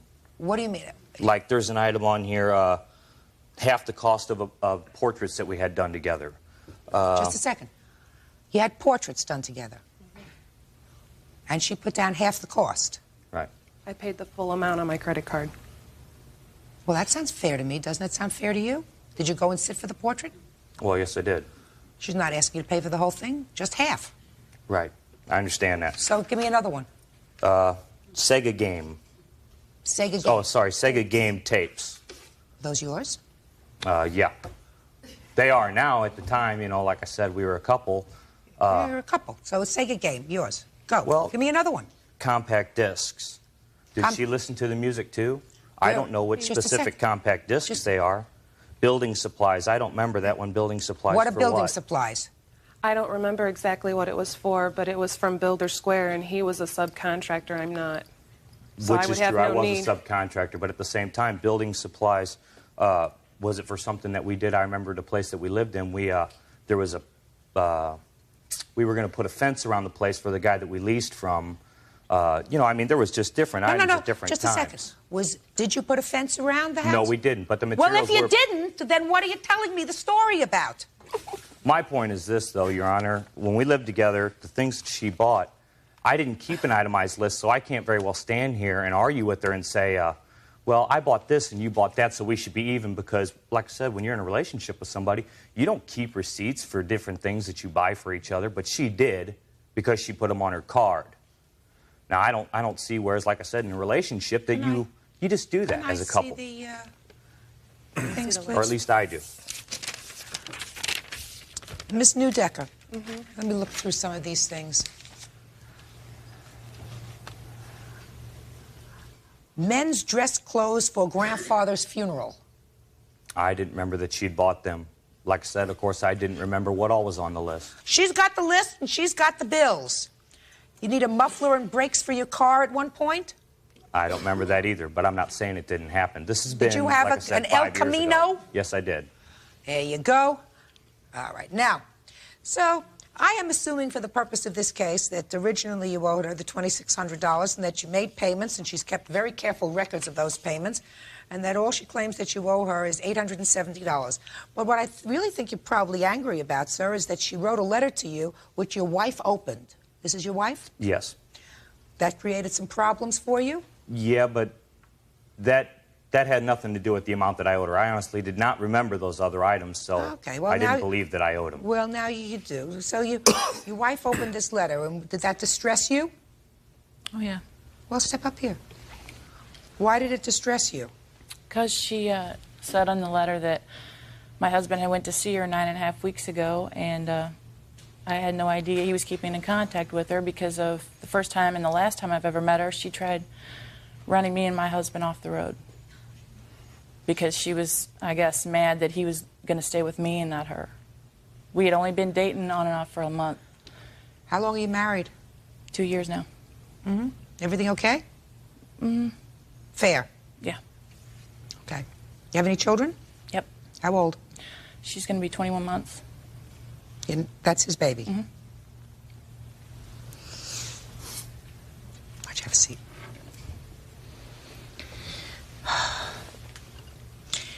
How come you're still going to this lady to cut your hair? The purpose for me going to talk to her was because I owed her this money. But I did tell her that I would pay her. And while you were there, you got your hair cut? Yeah, I went to her place of business to see her. I don't... Going to a place of business is one thing. Sitting down and schmoozing and having your hair cut is another thing. That's what really made your wife angry. Right? Oh, yeah. Did you charge him for the haircut? Yeah, I gave him a discount, though. Should have charged him full price. I know that now. Judge Judy continues in a moment.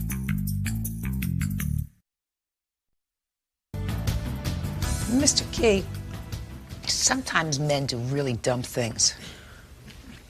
I don't know why they do that. They think they can get away with it.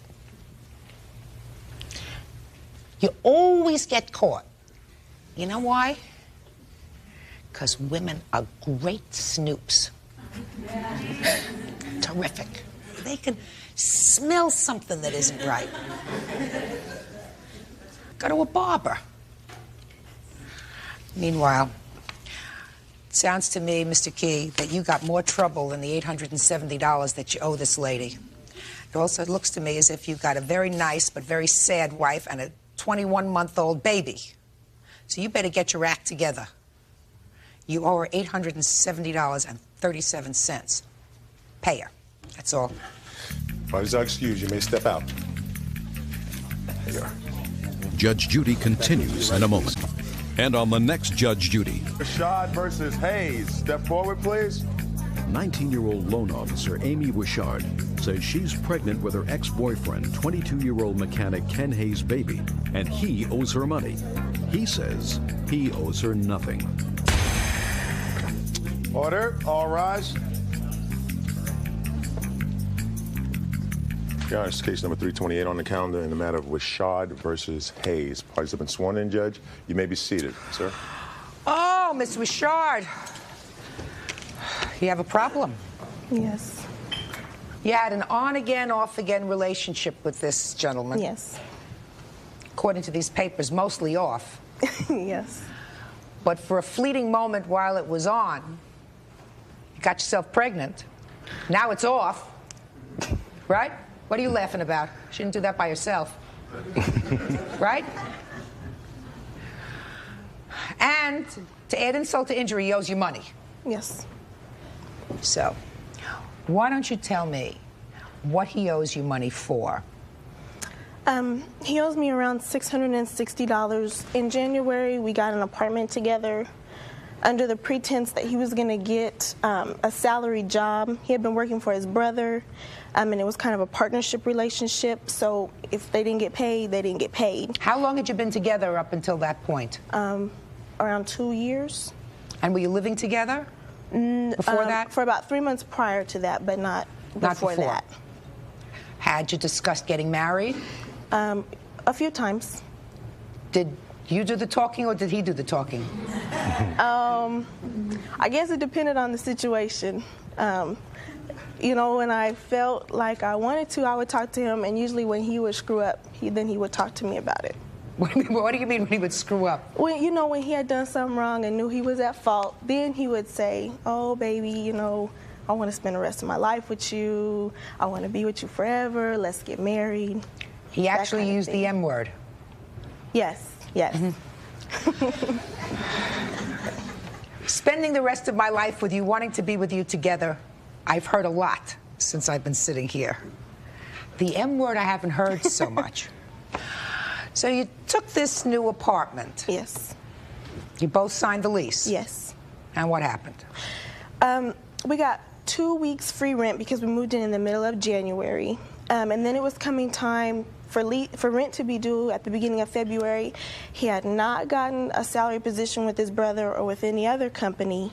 And I told him that he either needed to get the rent money together or get out. And then I said, no, I don't even want to bother with that. Either you need to leave or I need to leave, and we need to settle up on the lease.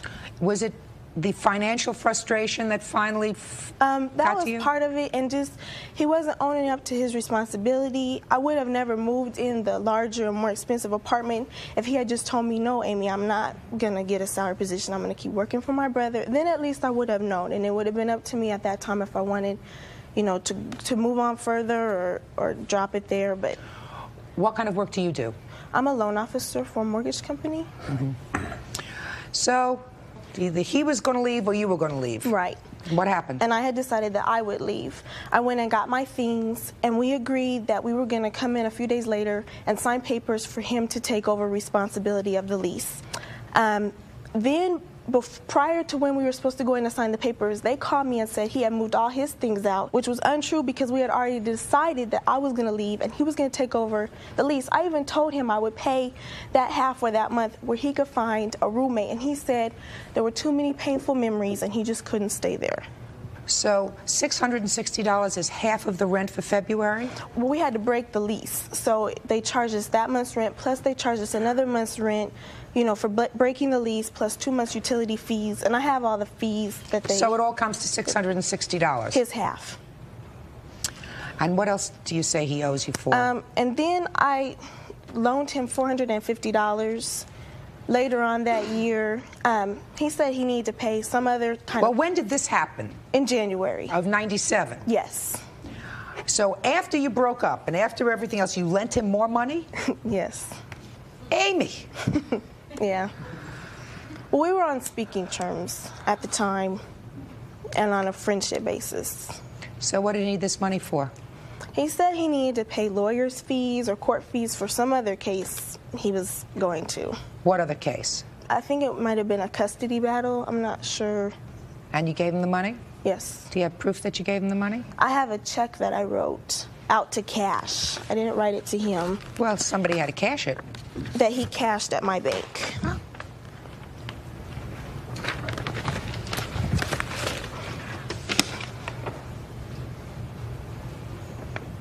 Mm-hmm. And when did you find out you were pregnant? In August. So after you broke up in January, you were a little more than just friends? Yeah, later on. Yes, ma'am. But then you broke up again? Well, before I found out I was pregnant, we were trying to work things out. And prior to me being pregnant, I had taken a trip, and I told him, he knew I was going, but I didn't call him before I left, and he was upset over that. So when I told him I was pregnant, he said that he wasn't the father and that he didn't take any responsibility. Well, you'll be able to establish that if you have to after the baby's Well, born. later on he said he was, but... In any event, later on, right. You'll be able to do blood tests, and there won't be any issue with regard to that, if that's what you want. Right. Okay. I'm ready. Prior to signing the new lease, we were going through some problems, and I asked Amy, I kept asking over and over, if she's not comfortable with it, let's don't sign this new lease. She kept saying that she was, so therefore we wouldn't sign the new lease. What do you mean? That's all very soft. What? You were going through some problems. You mean emotional problems? You were fighting? What do you mean? She wasn't comfortable where we were at. I don't think she was comfortable with me. Just things of that nature. And I kept asking her, you know, before we make this next move, I want you to be comfortable. And she kept assuring me that she was. So we made this next move. And before I moved out, she moved out. In the same day, or it may have been the next day, I'm not sure, she moved back in. So then, the next day, we had this discussion where more or less she kicked me out. Judge Judy will continue in a moment. Why would I just give him $450? He said, yes, I will pay you back. I don't even remember getting the money. Real cases, real people. Judge Judy. Amy Wishard claims Ken Hayes owes her for a loan and a broken lease. Ken says he doesn't owe the soon-to-be mother of his child anything. Let's make it easy. If a relationship doesn't work out, this doesn't look like the kind of lady, and you've known her a long time, who conned you into going into another apartment in order to throw you out so that 2 weeks later she'd have to move out. That doesn't make sense. She's an intelligent woman, right? Yes, she is. So what she was hoping for was that your relationship would work. And it seems to me, from what you told me, sir, that you both have tried to make it work even after that February when you were no longer together, right? Right. So she shouldn't have to bear the full financial responsibility for the apartment and for the lease and breaking the lease, right? That sounds fair, doesn't it? Yeah. Good. Now let's talk about this $450, this check for cash for $450. What'd you need the money for? As looking back on it, Your Honor, we're in a relationship, and in a relationship, you exchange gifts, money, things of that nature. I never looked at it as being a loan. I have to pay it back. What did you need the money for, sir, is my question. I don't recall. I don't even remember getting the money. Were you involved in some sort of litigation in April? No. Do you have a child? Yes. How old is your child? She's 5 years old. Had you been to court with the child's mother? No.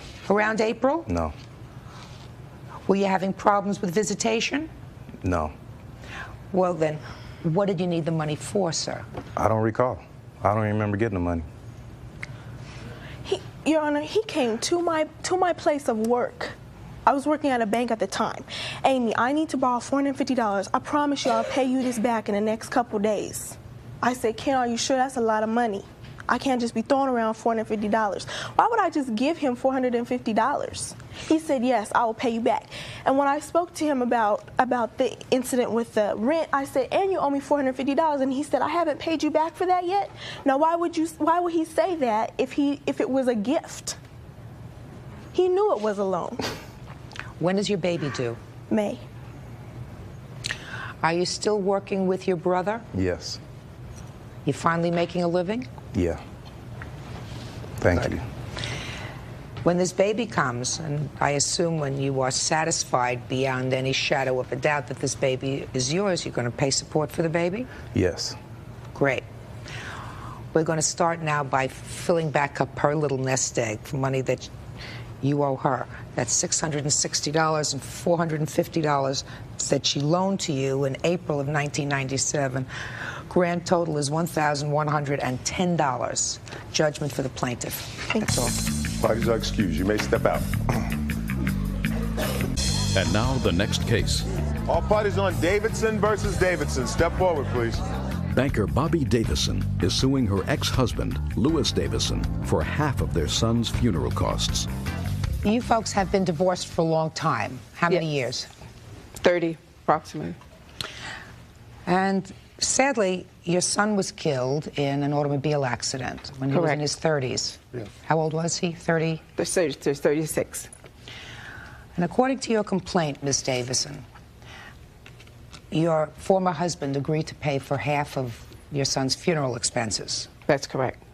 And then he reneged on that agreement and, according to him, gave you $1,000 towards the expenses. Is that right? Yes. He has a defense that is interesting.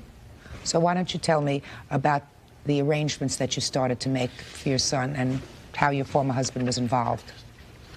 Well, at the time that I received word that my son had passed, and we went to the funeral home to make the arrangements for the burial, it was agreed on that we would go 50-50 on the funeral expenses. Well, according to these papers, let me stop you for a moment. Sure. You agreed in the funeral director's office that each of you would be responsible for half the bill. But then, according to these papers, the funeral director said that since your son was married, you had no right legally to make the arrangements because even though you're his parents, you were not his next of kin. His wife had to approve the agreement. Is that right? There was another meeting with the funeral director. Yes, ma'am. Yes, Your Honor. And who was present at that meeting? His wife, my ex's wife. That's you? Yes, ma'am. And myself. You weren't there? No, I was not. Why weren't you there? I was working. Okay, so you sent your wife So and I your sent my wife to represent me. Fine. And what happened at that meeting? Well, at that meeting is when the Mrs. Davison, Sue Davison, and Tammy and I went in to review the casket that we had picked out. Then Sue Davison said that we should change it to a wooden box, that her father was buried in a pine box, and why couldn't we bury it? And I told her that she needed to bug off. That's just my words. Because that was my son. I carried him 9 months, and she had nothing to say or do with my funeral arrangements that was being made. Because Tammy financially was not able to take care of the expensive. And it was up between my ex and myself. So what happened? So after a few choice words, with Mrs. Davison, Sue Davison, she said that she would give Tammy $1,000, and Tammy was to do with that whatever she wanted to do with it. And so Tammy, in terms, handed it over to the mortician, and that was applied to the funeral expenses. Is that pretty much the story, sir? So far, yes. And how much were the expenses in total? I don't have exact total, but Mr. Davison's share would be $23,59.67. Now, does that include the $1,000 that he gave you? Yes, ma'am. Yes, Your Honor. So you've given him credit for that. Yes, so that sir. the funeral was approximately $6,500, $6,600. Judge Judy will continue in a moment. Hopefully, when people come to court, they can reach some sort of resolution, even without somebody banging them over their heads. Real cases, real people. Judge Judy. Bobby Davison wants her ex-husband, Louis Davison, to pay his share of their son's funeral costs. Louis says Bobby changed the arrangements at the last minute, making the funeral too expensive. Okay, Mr. Davison. Initially, you agreed to share the expenses with your former wife. And now you said no. Tell me why, sir. Okay, originally, if I could approach you and show you this, or somebody could show you this, that when we were talking to the mortician, or the gentleman who was making the arrangements, that when he found out that Tammy was still legally married to my son, that everything that we had done to that point was null and void. Okay. May I see the paper that you have, sir? Okay. And this is the original one that we had signed up to that point where he found out. I'd like to see it, please. Yeah, just take that knife. That was the original form that we had signed. Okay. So the total of what you originally agreed to was $36.31. Is that correct? At that point, yes. Now, Ms. Davison, the original agreement that your husband said, I will pay for half, was for $3,631. At your second meeting, you chose to spend $6,500, according to you. Well, at the time, all the funeral expenses was supposed to be 50-50. That's not what I'm asking you. I know you're not. But that does not include an open and closing of the grave, which I had to go out and pay myself. How much was it to open and close the grave? $1,024. Now, Mr. Davison, did you understand, sir, that there would be an additional cost to open and close the grave? At that time, no, I did not. Well, I'm going to ask you an interesting question, because this is more of a moral question than a legal one. If you had known, I don't want you to try to remove yourself from where you are right now, but if you had known at the time that to open and close the grave was going to cost $1,025, would you have agreed to pay for half of that? I would agree to help, yes. Okay. That still, Miss Davidson, brings the total to $4,600, not $6,500. He agreed to pay $36.31. So I believe that an argument can be made that you obligated yourself for the amount of $3,600. You only paid half of $3,600 or $1,800, and you only gave her $1,000, which means minimally you owe her $800 for the expenses of the funeral. The only thing that I want to ask you, Mr. Davison, the original amount that you agreed to contribute did not include the opening and closing of the grave. It was only for the funeral director.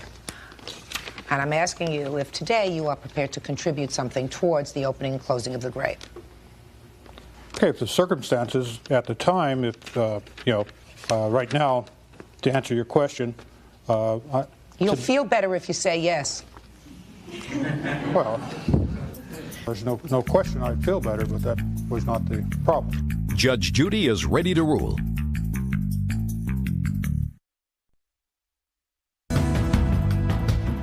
Hopefully, when people come to court, they can reach some sort of resolution, even without somebody banging them over their heads. I think that morally, if not legally, you should be responsible for seeing to it that your son received an appropriate burial. And certainly that includes opening and closing the grave. That's what the cost was. Yeah. Okay? What you originally agreed to, I am going to portion in half. And I'm also going to portion half of the cost of internment to you because you've consented to do that, which I think is the right thing. You'll sleep better, Mr. Davison. I haven't no problem sleeping. You'll sleep better. So, Ms. Davison, I'm giving you a judgment in the amount of $1,327. Thank you. That's all. Parties are excused. You may step out. Judge Judy will continue. Parties on Stake versus Martin. Step forward, please. 41-year-old Gina Stake says she loaned her car to her 19-year-old son, Paul, who got drunk with Jamal, the 19-year-old son of Queenie Martin. Jamal wrecked the car, and Gina says Queenie should pay for the damage. Order. All rise. Quiet in the courtroom, please. All rise. Your Honor, this is case number 229 on the calendar in the matter of Stake versus Martin. Parties have been sworn in. Judge, you may be seated. Have a seat, sir. Oh, no. Come up here, gentlemen. This is your son, Mrs. Stake. Yes, it is. And Miss Martin, this is your son. Yes, it is. How lovely for you both. Miss Stake, you had a rental car. You let your son drive the car. He was with his friends. My reading of these papers suggests to me that both of these idiots got drunk. He drove the car right into a pole. Right? Correct. You think his mom, because he's a minor, should pay for the damage to the car. Correct. His mom says that you know your son drinks and you shouldn't have given him the car. That's your position. That's correct. So that you are not responsible for the damage. Right. Before I ask you two ladies to sit down, I'd like just for you to give me the bills for the car, and then I'm going to deal with the young men. This is the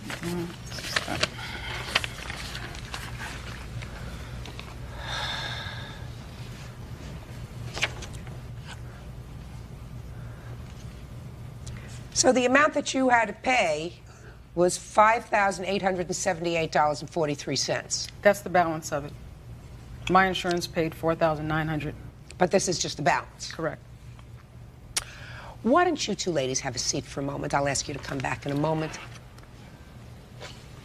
Your first name is what, sir? Paul. Paul. And yours? Jamal.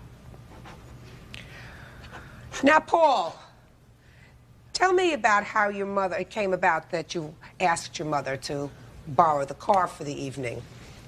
Well, it was, we all wanted to go out. He called me up. He said, what's up on the night?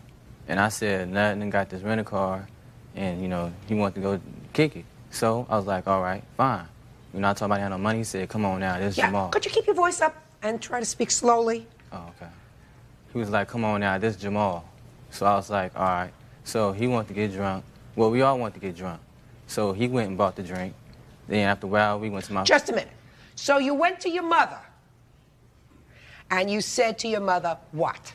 Well, actually, she already gave me the car. She already let me use the car. That day? Yeah. But what did she say when she gave you the car? She was like, be careful. And I said, okay. That sounds right. You said, be careful? Yes.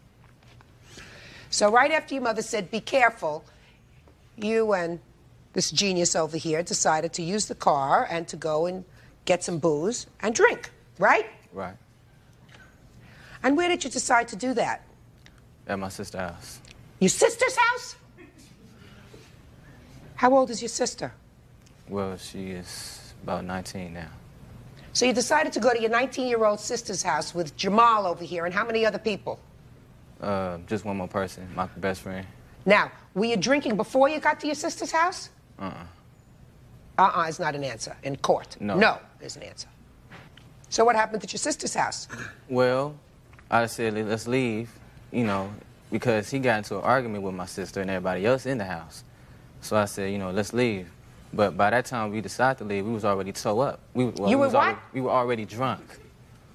What was the word he used first? Toe up. Toe up. Okay, go ahead. And so, you know, I was too intoxicated to drive, but I still said, let's go. But I wasn't going to leave just right away after I said, let's go. I was going to stay there and wait until I got sobered up. But he was like, no, you too drunk. He tried to take the keys from me. I was struggling with him because I was going to throw them to my best friend across the street. But he already got the keys from me because I was too intoxicated to hold on to the keys. But I still remember that. And after that, he just got into the car. I don't remember how I got into the car. That's the only thing I don't remember. But we got into it. If you don't remember how you got into the car, you must have been 3 sheets to the wind. Did you ever hear that expression? 3 sheets to the wind? Nah. No. No. So... No. Toe up, you know. Go ahead. So now you're in a car. You don't know how you got there because you were drunk as a skunk. Right? Yes. What do you remember next, Paul? All I remember is I hear the car going, and next thing I know, I hear him and my best friend in the back arguing, telling him to slow down. And I did wake up and say, slow down, and then I went back. That you remember. You don't know how you got into the car, but you remember saying, slow down. I do remember that. Okay. And the next thing you know, you were dancing with a pole. Judge Judy continues in a moment. They're two idiots. I agree with that. And the mother is an idiot as well. Excuse me? Real cases, real people. Judge Judy. Gina Stake is suing Jamal Martin's mother, Queenie, because Jamal wrecked her car. Queenie says she's not responsible, claiming Jamal only drove the car because Gina's son, Paul, was too drunk to drive. Jamal! Yes. Let's hear from you. Okay. On September 13th, I called him and asked him... Let's do this. You were in his sister's house drinking. We were outside drinking. I stand corrected. You were outside drinking. Mm-hmm. What were you drinking? A bottle of Tanqueray. Tanqueray. That's vodka? Gin. Gin. Thank you. Order. All right, so you all get towed up. Tow up? Toe up. Tow up. You all get tow up, and you got into the car. Yes. And what happened? While we were outside, I was talking to a friend, and I heard some yelling. When I turned around, Paul and his friend Jacoby were arguing about who was going to drive home. Now, I already knew that Paul had passed out, so I walked over to him and told him to give me the keys. There was an incident months before where he had gotten drunk, and I had drove him home before, and his mother had thanked me for it the next day. Were you drunk No. then? No, I wasn't. Yes, but you were drunk that evening. Yes, I was. So you got behind the car, the wheel of the car, Yes. drunk, Yes. and hit a pole, Yes. and totaled the car. Yes. How old are you? 19. How old are you? 18. You go to school? Yes. You work after school? No, not anymore. Why? Well, they had to let me go because I had to rephase a class. And You had to what? Rephase a class. That's taking the class over. Why? Because it was hard and I didn't understand it, so I had to take it over. What about you? No, I'm working right now. Oh, good. That's good. Thank you. Now I'll have the mother's back.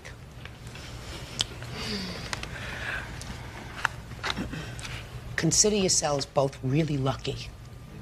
I assume you do. You look like two absolutely lovely women. Thank you. Lovely, responsible women who really shouldn't be here today because they're too big to beat, for want of a better word. So you got to beat them financially in order to teach them a lesson, both of them. Because I agree with you that this young man is partially responsible for this bill. So is he. You agree? I agree. He had no business getting behind the wheel of a car. That's true. So he's got to pay. I also agree, however, though, that Miss Stake is also at fault. If she knew that her son had driven before drunk, right, and she was hoping it would not recur, is that right? I agree. Then she's partially responsible. He's going to pay half of this bill. And what portion is Miss Stake going to pay? Oh, that half. That half, because it's going to take him a long time collecting cans or doing whatever he does to come up with $2,800, $2,900, Okay. which is what we're talking about. Bottom line is, he was the one who could have killed himself, the passengers in the car. Instead of hitting a pole, he could have hit But who made someone crossing the street with their baby carriage This was instead 3 of a o'clock in pole. the morning. Hmm? This was 3 o'clock in the morning. So what? Are you trying to make an excuse for him? No, I'm just saying that no Don't baby, make no one any in a baby excuse for carriage. him. I am not making an excuse. I So have if told it wasn't him. a baby carriage, if it was somebody But I coming home understand from a what you're 3 saying. o'clock shift working that was crossing the street that he could have killed because he's an idiot. Right, I understand that. All right, good. So let's not make any excuses. I don't like excuses for one's children. When they do something stupid, you're supposed to say, my kid did something stupid. And that's exactly what I'm saying, Your Perfect. Honor. Then he's going to But pay I'm also half. saying that I feel that my son was a minor at the time. Her son was over 18. Yes, I am responsible for my child. Her son, who was working at the time, is responsible for himself. Right. Now, she sent me a letter saying that to split the difference. I sent her a letter back saying, because I feel that you are at fault as well as your son and the other gentleman in the car, I feel that the greatest burden should be paid by her and the 3 boys should split the remaining difference. I see it differently. I see it big time differently, and I'm going to tell you why. But for the actions of your son, it is possible that that car would not have been driven that night. He didn't have to take the keys to the car and drive it. He could have said, I'm going back in the house and calling my mother and having her come and pick me up because I'm not going to drive this car while I'm drunk. If they want to act like fools and drive the car, that's none of my business. Then you wouldn't be standing here Exactly. today. Also, No, just a second. They're 2 idiots. I agree with that. And the All mother right. is an idiot as well. Excuse me? I'm saying, had she not commended him, her undermining what I'm teaching my child by saying, yes, Jamal, you did a good thing driving my son home when he was drunk, maybe he wouldn't have drove this time. I'm not making an excuse, but I'm saying... You are making an excuse, No, madam. I'm not. Judge Judy is ready to rule.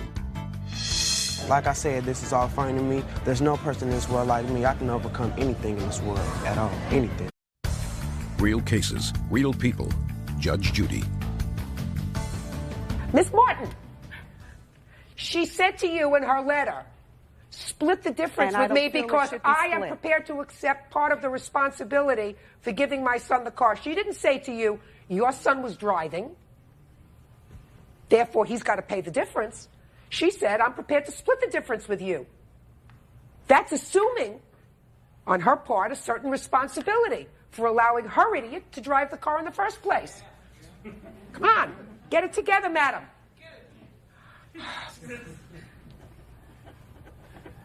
$2,900. Judgment for the plaintiff. Thank you, Your Honor. Parties are excused. You may step out. Out the back door to your right, please. The money, that's not nothing. I'm still going to live out my dreams and become the richest person in 5 years. So, I mean, it doesn't matter. Like I said, this is all funny to me. They can get their money all they want to. But once they see what I become in the future, I mean, they're going to feel bad because they're not a part of it. Well, there's somebody lying big time. Yeah, must be, because that's what he said. And it sure ain't me lying either. The next case. All parties on Heasley versus Jackson. Step forward, please. Tom Heasley is suing his former friend, Clark Jackson, for wrecking his truck during a drunken camping trip. Clark says Tom encouraged him to drive while intoxicated and should share the blame for the accident. Mr. Heasley, you and a few friends, including the defendant, went on a fishing vacation. Now, tell me about this fishing vacation. Who went on the fishing vacation? Jesse Mobley, who's my witness, I went, and Clark Jackson went. We decided to go up to Rock Creek Lake to do some trout fishing to celebrate Jesse's wife being pregnant. So Just a second. A bunch of guys went fishing to celebrate his wife being pregnant? He had the choice of what we were going to do. What's your name? Jesse Mobley. You must have a very understanding wife, Jesse. Oh, yeah. Lucky you. So you went trout fishing, got some liquor? We brought up some beer. Clark purchased a pony keg to bring up for the second Pony night. keg? Yeah, 5 gallons of alcohol for our last night there. Mr. Heasley, let's get to the truth of it. Everybody was pretty drunk, and he took your truck. The night he took my trunk, all of us had a decent amount of alcohol. Okay. Now, how did you get behind the wheel of this truck? Tell me about it. Well, Your Honor, We had gone up to the store the night before and gotten some firewood, and we went back to the campsite that night, and we drank a couple more beers, and we started a campfire. I went to sleep, and they burned all the firewood that night, 5 bundles of firewood. The next night, I went to go light another fire, and I realized there wasn't any firewood, and I said, well, I'll go get some. Tom, you want to go with me? And he said, no, I don't want to go. I asked Jesse. Jesse said, no, he doesn't want to go. So I said, okay, fine, I'll go get it myself. And you had been drinking? Yes, I had been. It was a bad judgment error, and... Is that what happened?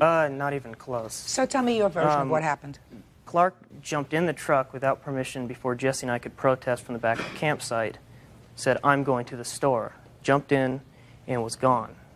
And I waited. This was a night where he had drank quite a bit. We all had. But none of us, Jesse and I were not anywhere near as drunk as Clark was. We weren't stumbling around the campsite. We weren't driving. Okay, so he jumped in the car. And then when was the next time you saw him? The next time I saw him was when I decided to put on my jacket and walk up to the store because he'd been gone for an hour and a half. I met the highway patrol coming down. It's documented here. They said, Tom, your truck has been totaled. We're taking Clark down for DUI.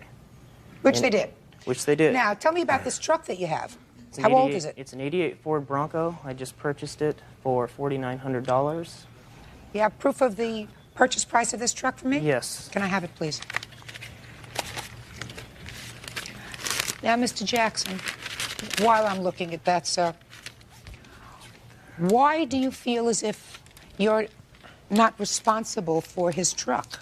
Basically, Your Honor, previously, well, the entire trip up there, Tom had been consenting to drinking and driving. Everywhere we went, we were drinking. On the way up there, Tom was sitting in the back seat of the Bronco handing us the alcohol. How old are you, sir? I am 22. Not true. There comes a point, sir, that you have to be totally and completely responsible for what you do. Yes, ma'am, I do understand that.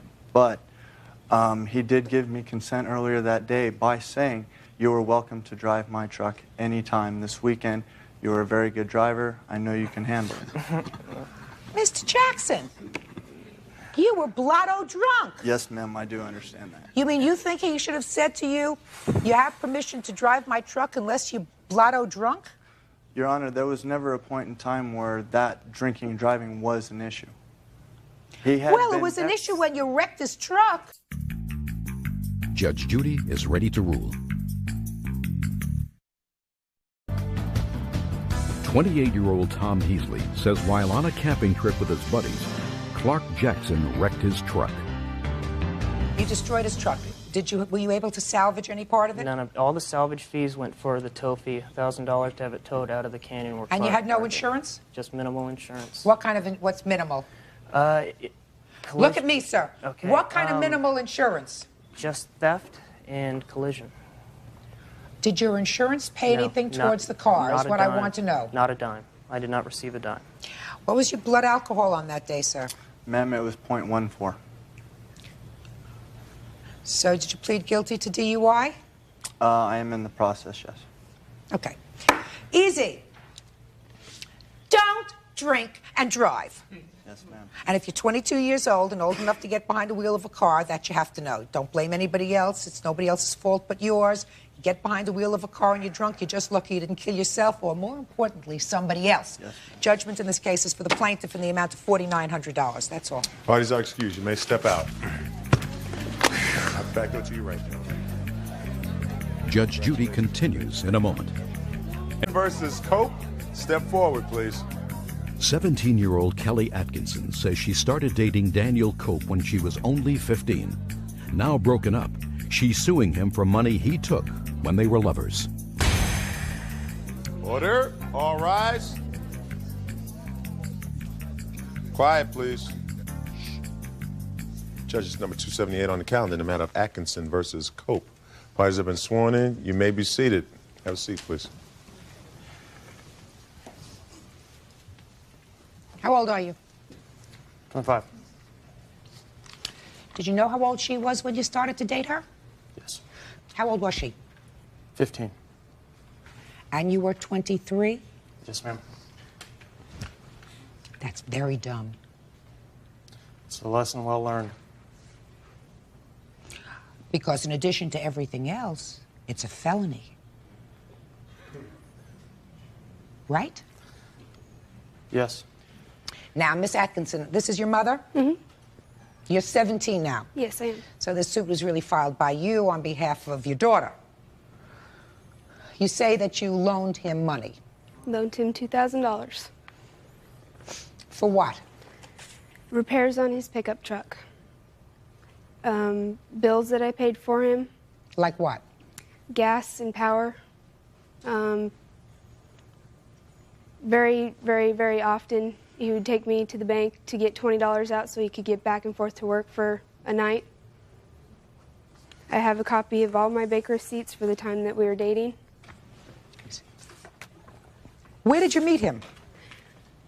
He is an old friend of mine's boyfriend's brother.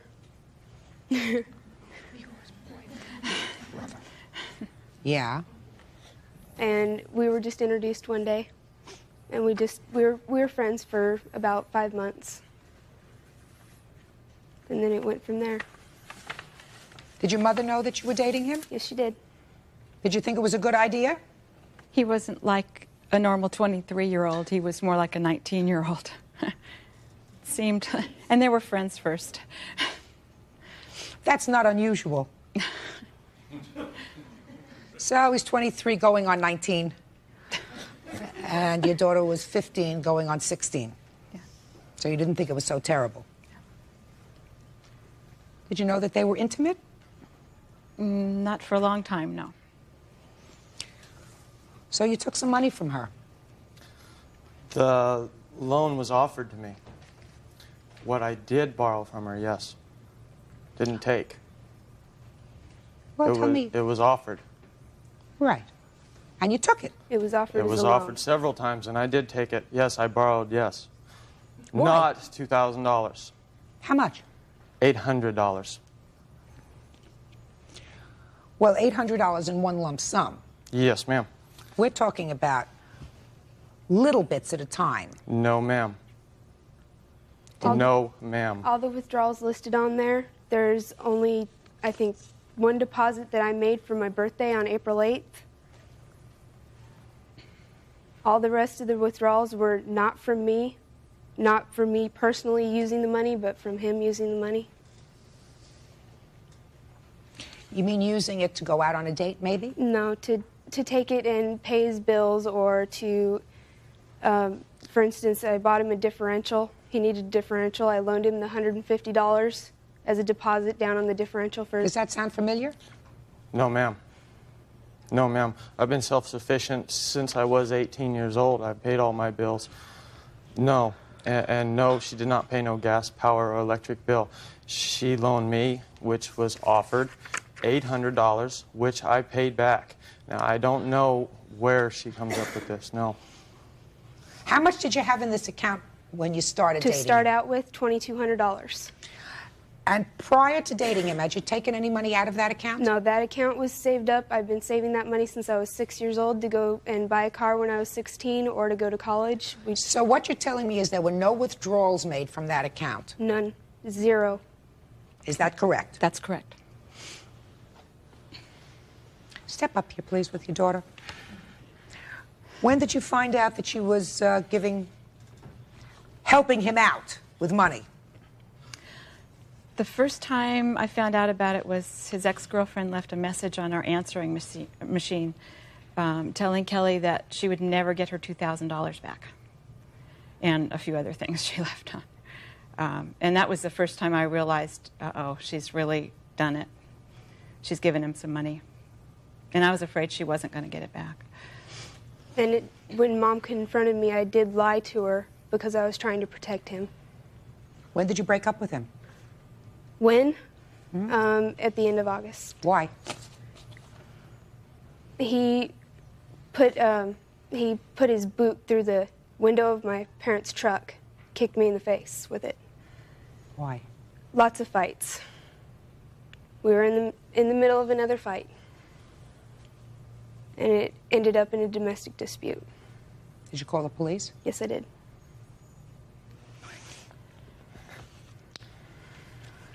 In addition to the $2,000 that you say you took out of your account and gave to him, you're suing for $5,000 and the other for medical bills. For what? During the time that we were together, I contracted a venereal disease, a virus called HPV. There's a letter from my doctor and bills, my medical bills for the last year.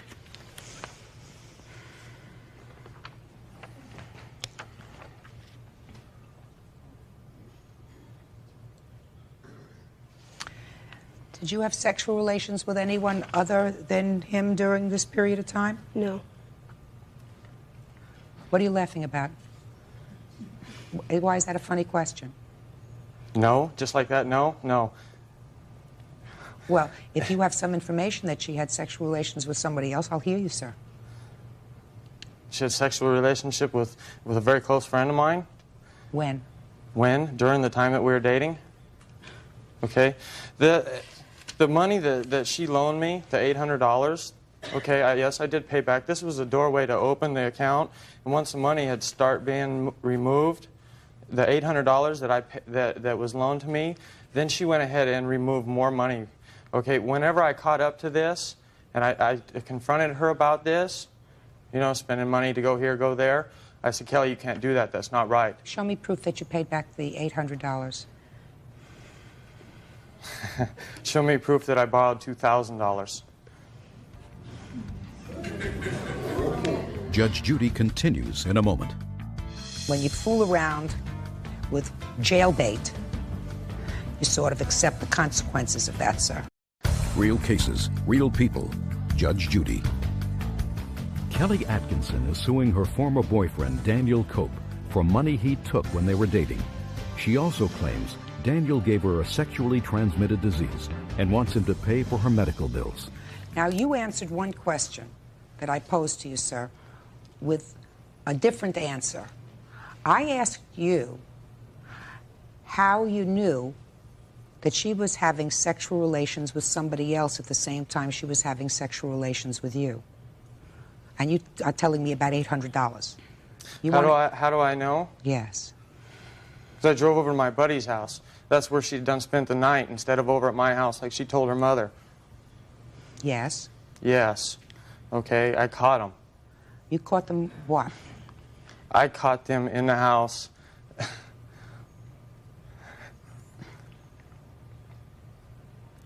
Half dressed. Does that sound familiar to you? No, it does not. Well, would you tell me what he's talking about if you know? I have no idea. Well, tell me about it, sir. What do you want to know about it? She was supposed to be spending the night with you? Yes, Your Honor. And? And? She wasn't there? She was not there. So you went looking for her? I went looking for her, yes. Well, I'm making this very easy for you. Well, thank you. Good. How much are your medical bills? So far, out of pocket is $895. And I'm going to need many more. Well, you know, you're partially responsible, madam. So's your mother. In my judgment. You said it. He was 23, going on 19. Probably more like 15. So, he's no genius. Your daughter is 15, going on 16, and clearly she's no genius. You're supposed to be smart enough to put your foot down and say, I don't want you to see this guy because he's too old for you, and I don't think it's appropriate at your age. At age 15, to be dating somebody who's 23 is not appropriate. Maybe when you're 30 and he's 38, it's a different story. But right now, it's not appropriate. That's your job as a mother.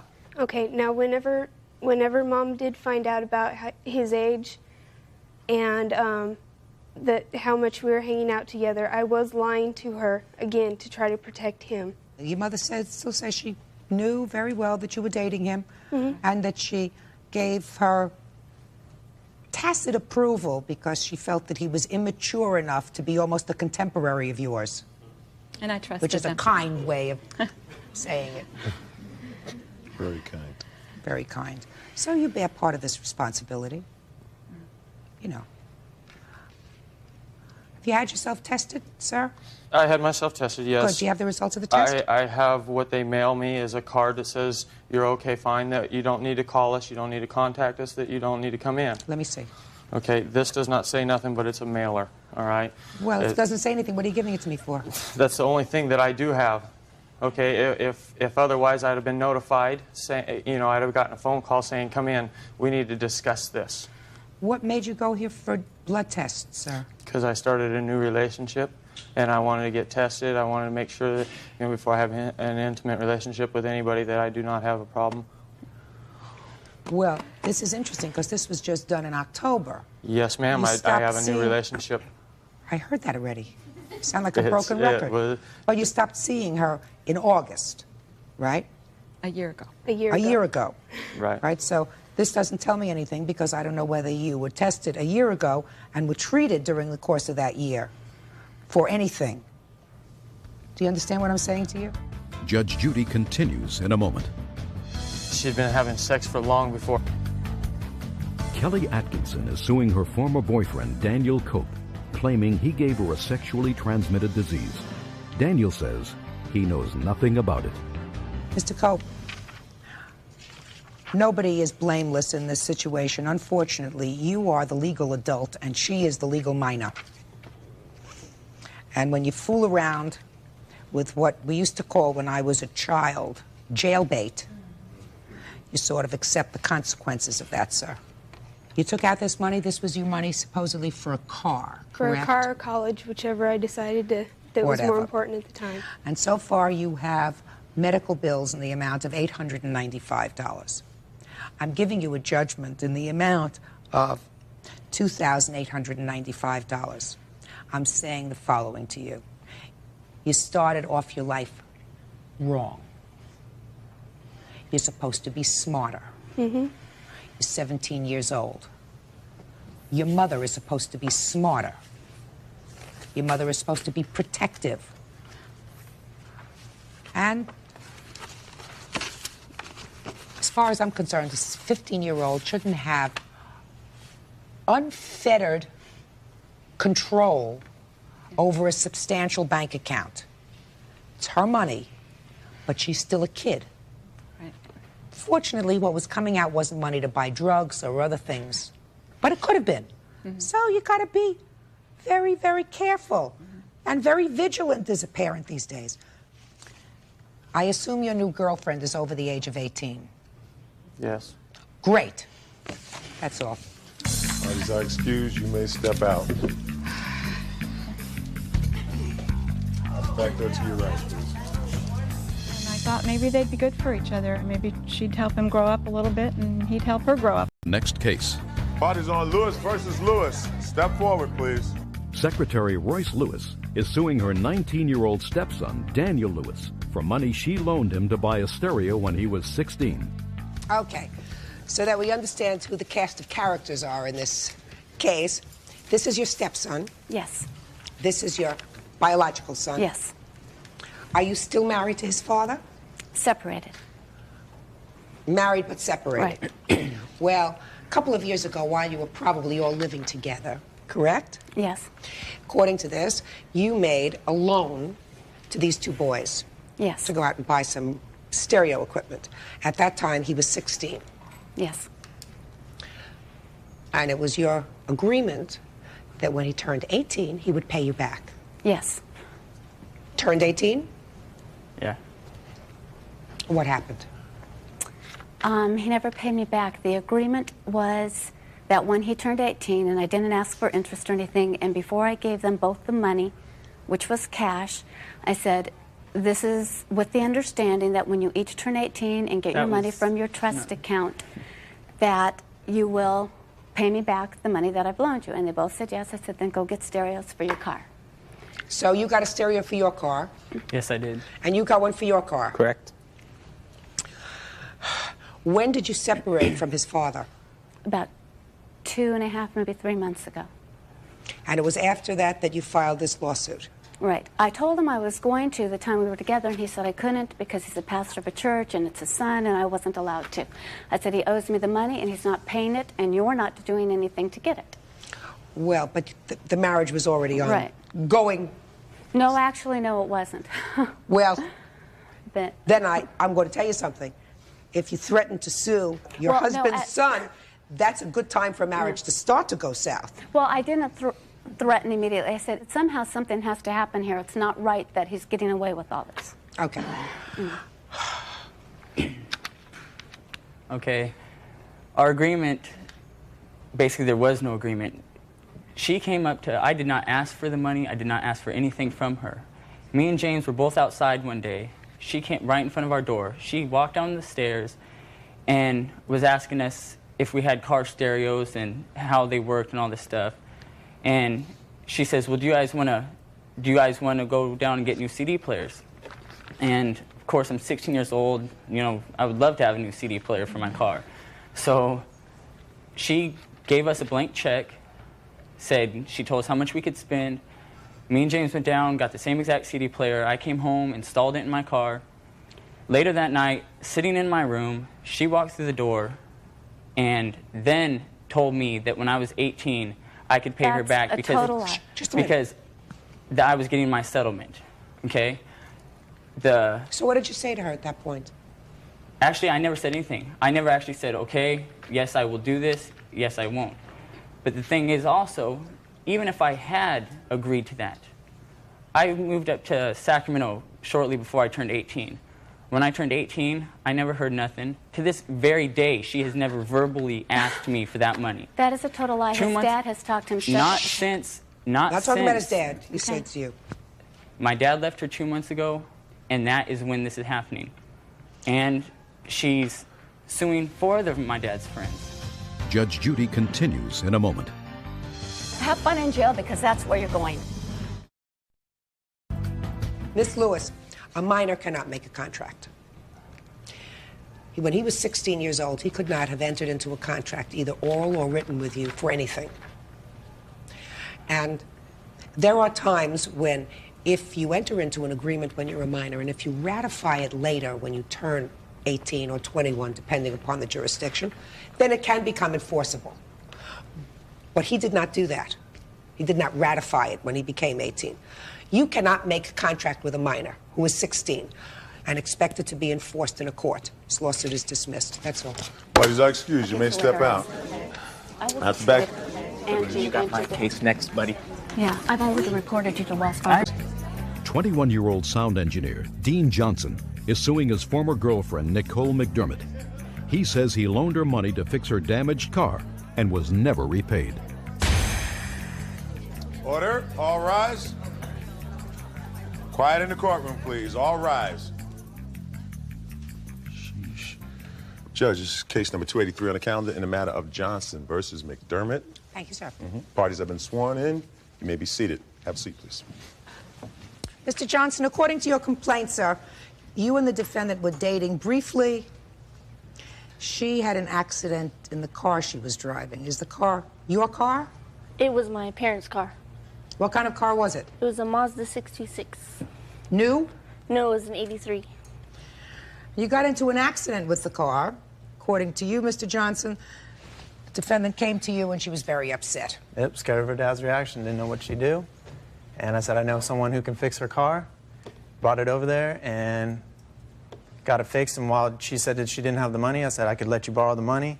She said, sure, that'd be great.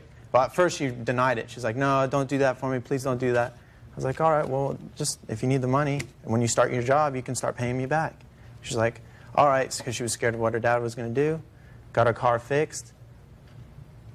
2 days later after that, she split on me in so many words, like our relationship ended.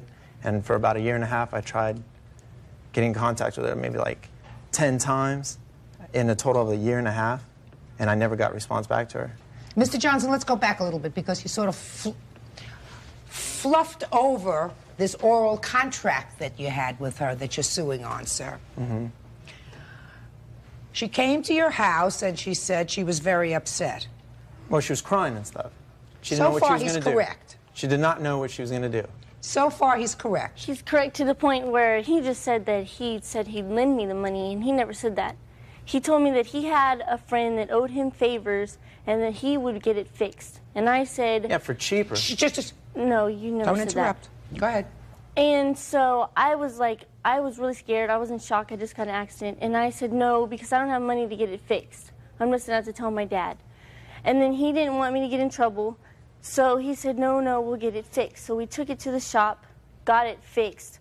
When you took it to the shop, was there any discussion about $600? Not until he was going to get it fixed, and then the guy said it'll be $600. So there was discussion about $600. Yes. So.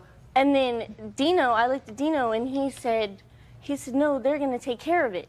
Because he said the guy owed him a lot of favors. That's not true. But then I did not, it didn't hit me until we were on our way home, and I asked him who's going to pay for it. And he said, I will. And I said, no, I don't want you to pay for it. Take it out of the shop. And he didn't. And so you said to him, take it out of the shop? Yeah, I asked him to call them. And he said what? He said, no, don't worry about it. They'll take care of it. So you didn't say to him, take me right back to the shop and let's get it out of the shop? I asked him to. I said, take me over there or call them. And he didn't. But then there came a time when you went back and picked up this car. Mm-hmm. Is that right? Yes. A fixed car? Yes. Did you pay for the car, sir? Yes, I did. $600. She was there. Let me see proof of that.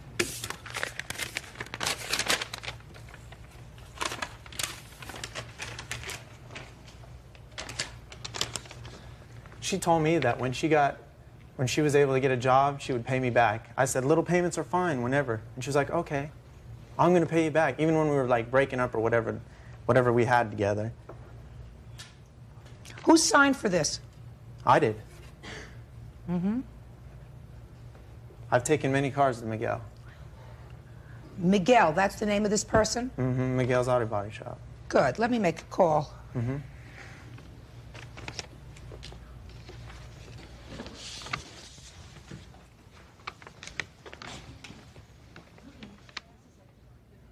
Is this Miguel? Miguel, this is Judge Judy Scheindlin. Do you know who I am? Well, I'm a judge who is hearing a case that has something to do with your auto body shop. And I have a couple of questions to ask you. Do you have a moment for me? Good. Do you know someone by the name of Dino Johnson?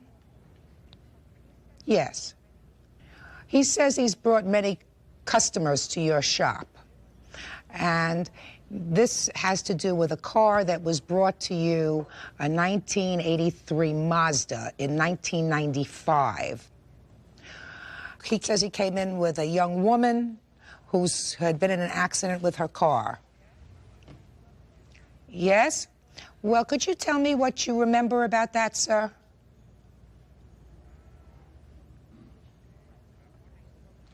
Right, so 2 or 3 weeks ago he came in and he asked you for a bill. Right, because I'm looking at this bill and it doesn't look as if it's a couple of years old. It looks like it's a relatively new bill.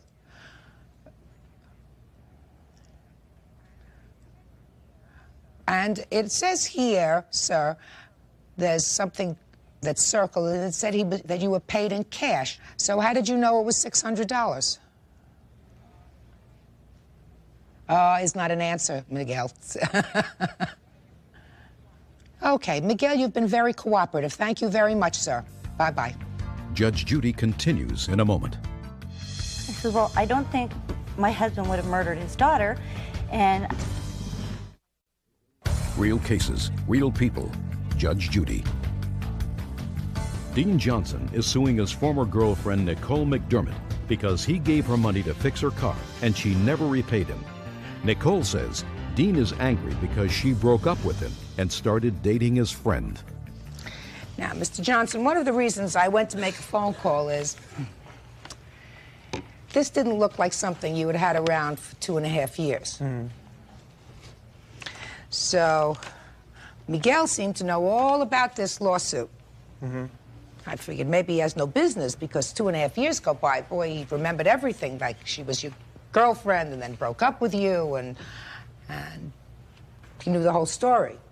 That led me to believe that you had been there more recently. Yeah, because my mechanic is right next door. No, because you needed a new bill. Yeah, and I got a new bill, and she was there when I paid for it. Now, just a second. You got a I'm new just telling bill. you. Shh. You got a new bill. This he gave you a couple of weeks ago. This was not the original bill. He has no invoice with regard to it because I asked him how come. He remembered that it was $600. He said, well, he remembers that it was $600. He had no invoice because he wrote paid cash, which means that he didn't write it down anywhere else. Exactly. Well, I have no doubt that $600 was in fact paid because according to Miguel, who I believe, who was very honest with me on the phone, he said that the original estimate was much more, about $850, but because he was referred by a friend and had done a lot of work there, he said he would do it for less. I have another couple of questions for you, Miss McDermott. You say you rear-ended this car and you had hundreds of dollars worth of damage on your car. What happened to the other car? The other car, it was a Ford Explorer. There was only a small scratch, and it was a rental car, so they didn't care. So he didn't care? No, so nothing happened to it. Did you ultimately tell your father about this? Yes, I did. When? I told him approximately, he found out, and then I told him about 2 months after it happened. Are you working? Yes. You have to pay for this. It's reasonable, right? He was being a nice guy. See, he told me I didn't have to worry about paying him back. And he even told my mother that on the telephone, that I don't have to worry about it. And she asked him, what happens if she breaks up with you? And oh, well, don't tell me. Let her tell me. You're her mother. Yes. Your I last learned name about is? it, McDermott. Yes. I learned about the accident approximately 2 days after the accident. The car was already in the shop. It was almost repaired, and they were ready to pick it up. I had spoke to Dino about it. I said, Dino, we don't have the money to pay you for the car. My husband, one of the reasons why we hadn't told my husband, he had had 7 surgeries in the last 4 years. He was having a very hard time with his health, and I didn't want to tell him. I kept things from him because I didn't want to disturb his health anymore. Good idea. But I told Dino, I said, Dino, why did you fix her car? I says, why didn't you call me? I told Nikki, why didn't you call me? I'm your parent. It's up to me to decide what's going to happen. He says, well, she couldn't have driven it that way and her father would have gotten really mad. I says, well, he said her father would have killed her. I says, well, I don't think my husband would have murdered his daughter. And I said, I would have been able to handle that. I said, she would have either, one, had to have driven the car like it was, if it was drivable. I never saw it. I said, or found alternate transportation. He says, don't worry about it. She doesn't have to pay me back. And it was like a done She deal. didn't have to pay me back right away. It as soon as wasn't- she got a job, because she wasn't working at the time. I said, even $20, Miss McDermott. $10 here and Miss there, that'd be McDermott, fine. listen to me. You have to teach your daughter responsibility. How old is she? She'll be 20.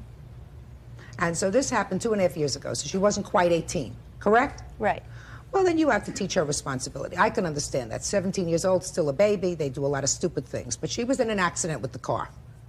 And if you're in an accident, you have to bear responsibility for taking care of it.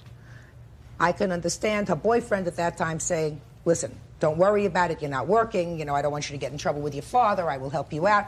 But then within a relatively short period of time, they weren't a couple anymore. Don't you think it's the responsible thing for your daughter to do? To pay her debts? Don't you think so? Sure it is.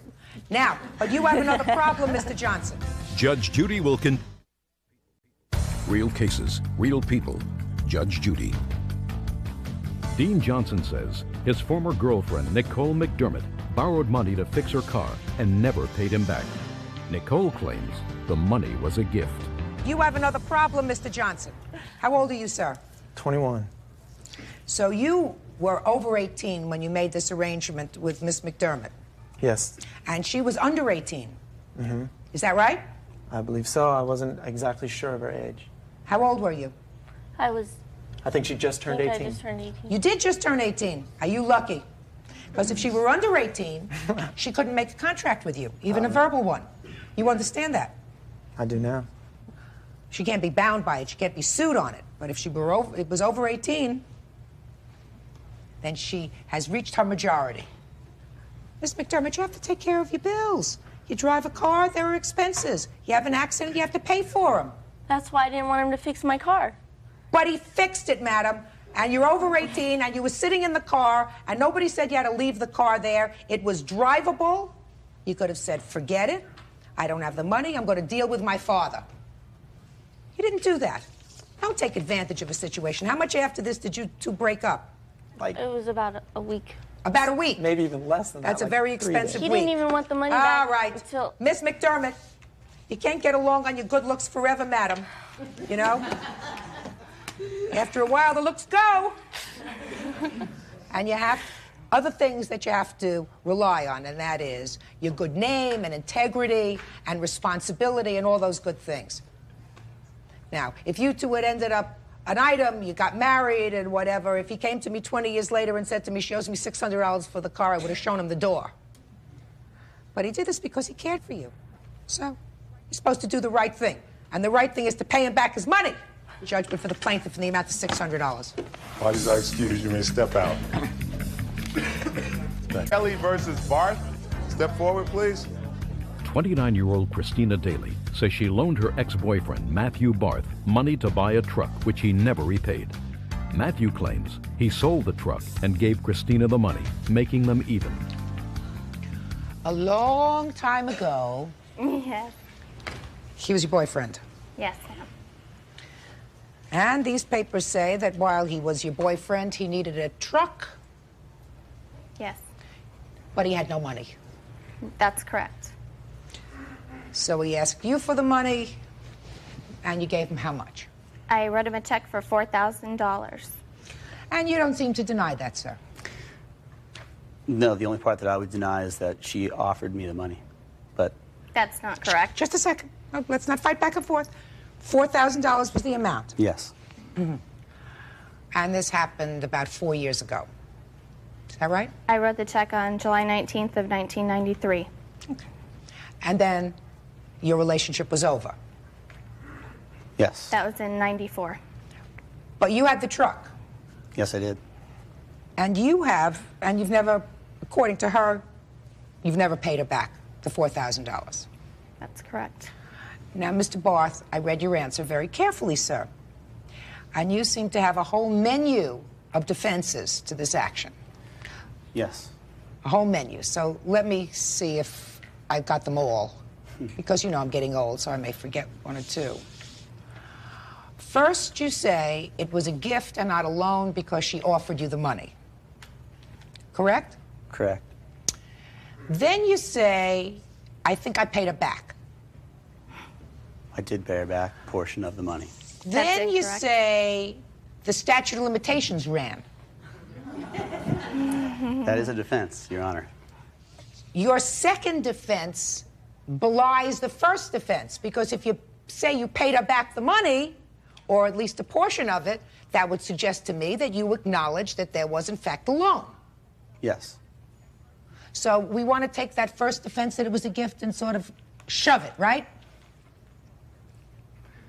Okay, well, gift and then offering the money, but under terms, I would probably believe that I would have to pay her back the money. So as a gift is something you don't pay back. Did you understand that? So I guess. Let's do this again very slowly, Mr. Barth. Why don't you try again with me in English? Okay, it was a loan, and I accepted the loan. Perfect. Thank you. Now, $4,000. And you say you paid her back. Yes. Tell me about it.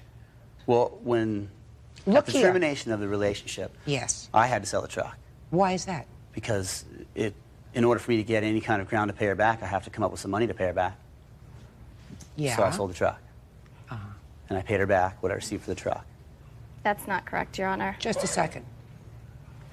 So you say that when you broke up, in order to be able to pay her back for this loan, which you felt obligated to do, you sold the truck and gave her back the money. Yes. How much did you give her back? $2,500. And that was the reason. Is that correct? Yes. You know, you got to remember what you write down, Mr. Barth. Gotcha. Always comes back to bite you in the behind. All right? I sold the truck shortly thereafter. The intent was to dissolve anything that would link us together. Mm-hmm. That smacks more of an emotional reason for selling this truck than an obligation. So, let us assume for the moment, sir, let us assume for the moment that I believed you, which I don't. Unless you have proof, of course, of the check that you gave her. No. Oh, of course not. Don't. What happened to the other $1,500? $1,500, the truck wasn't worth what it was originally worth. So Well, that's since when did she become a partner in your misfortune? You bought the truck for $4,000. If you acknowledge that you made a loan, $4,000, and you sold it for $2,500, she didn't become a partner in your loss. Oh. Now, did you ask him for this money? Yes, I did. On several occasions, I've asked him for the money.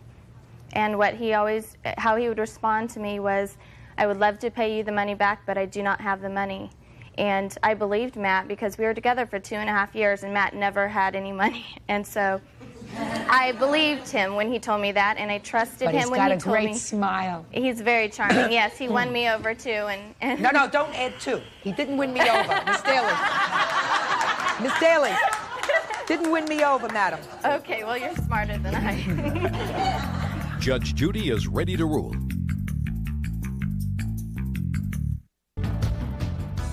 Mr. Barth! Yes, Your Honor. You owe her $4,000.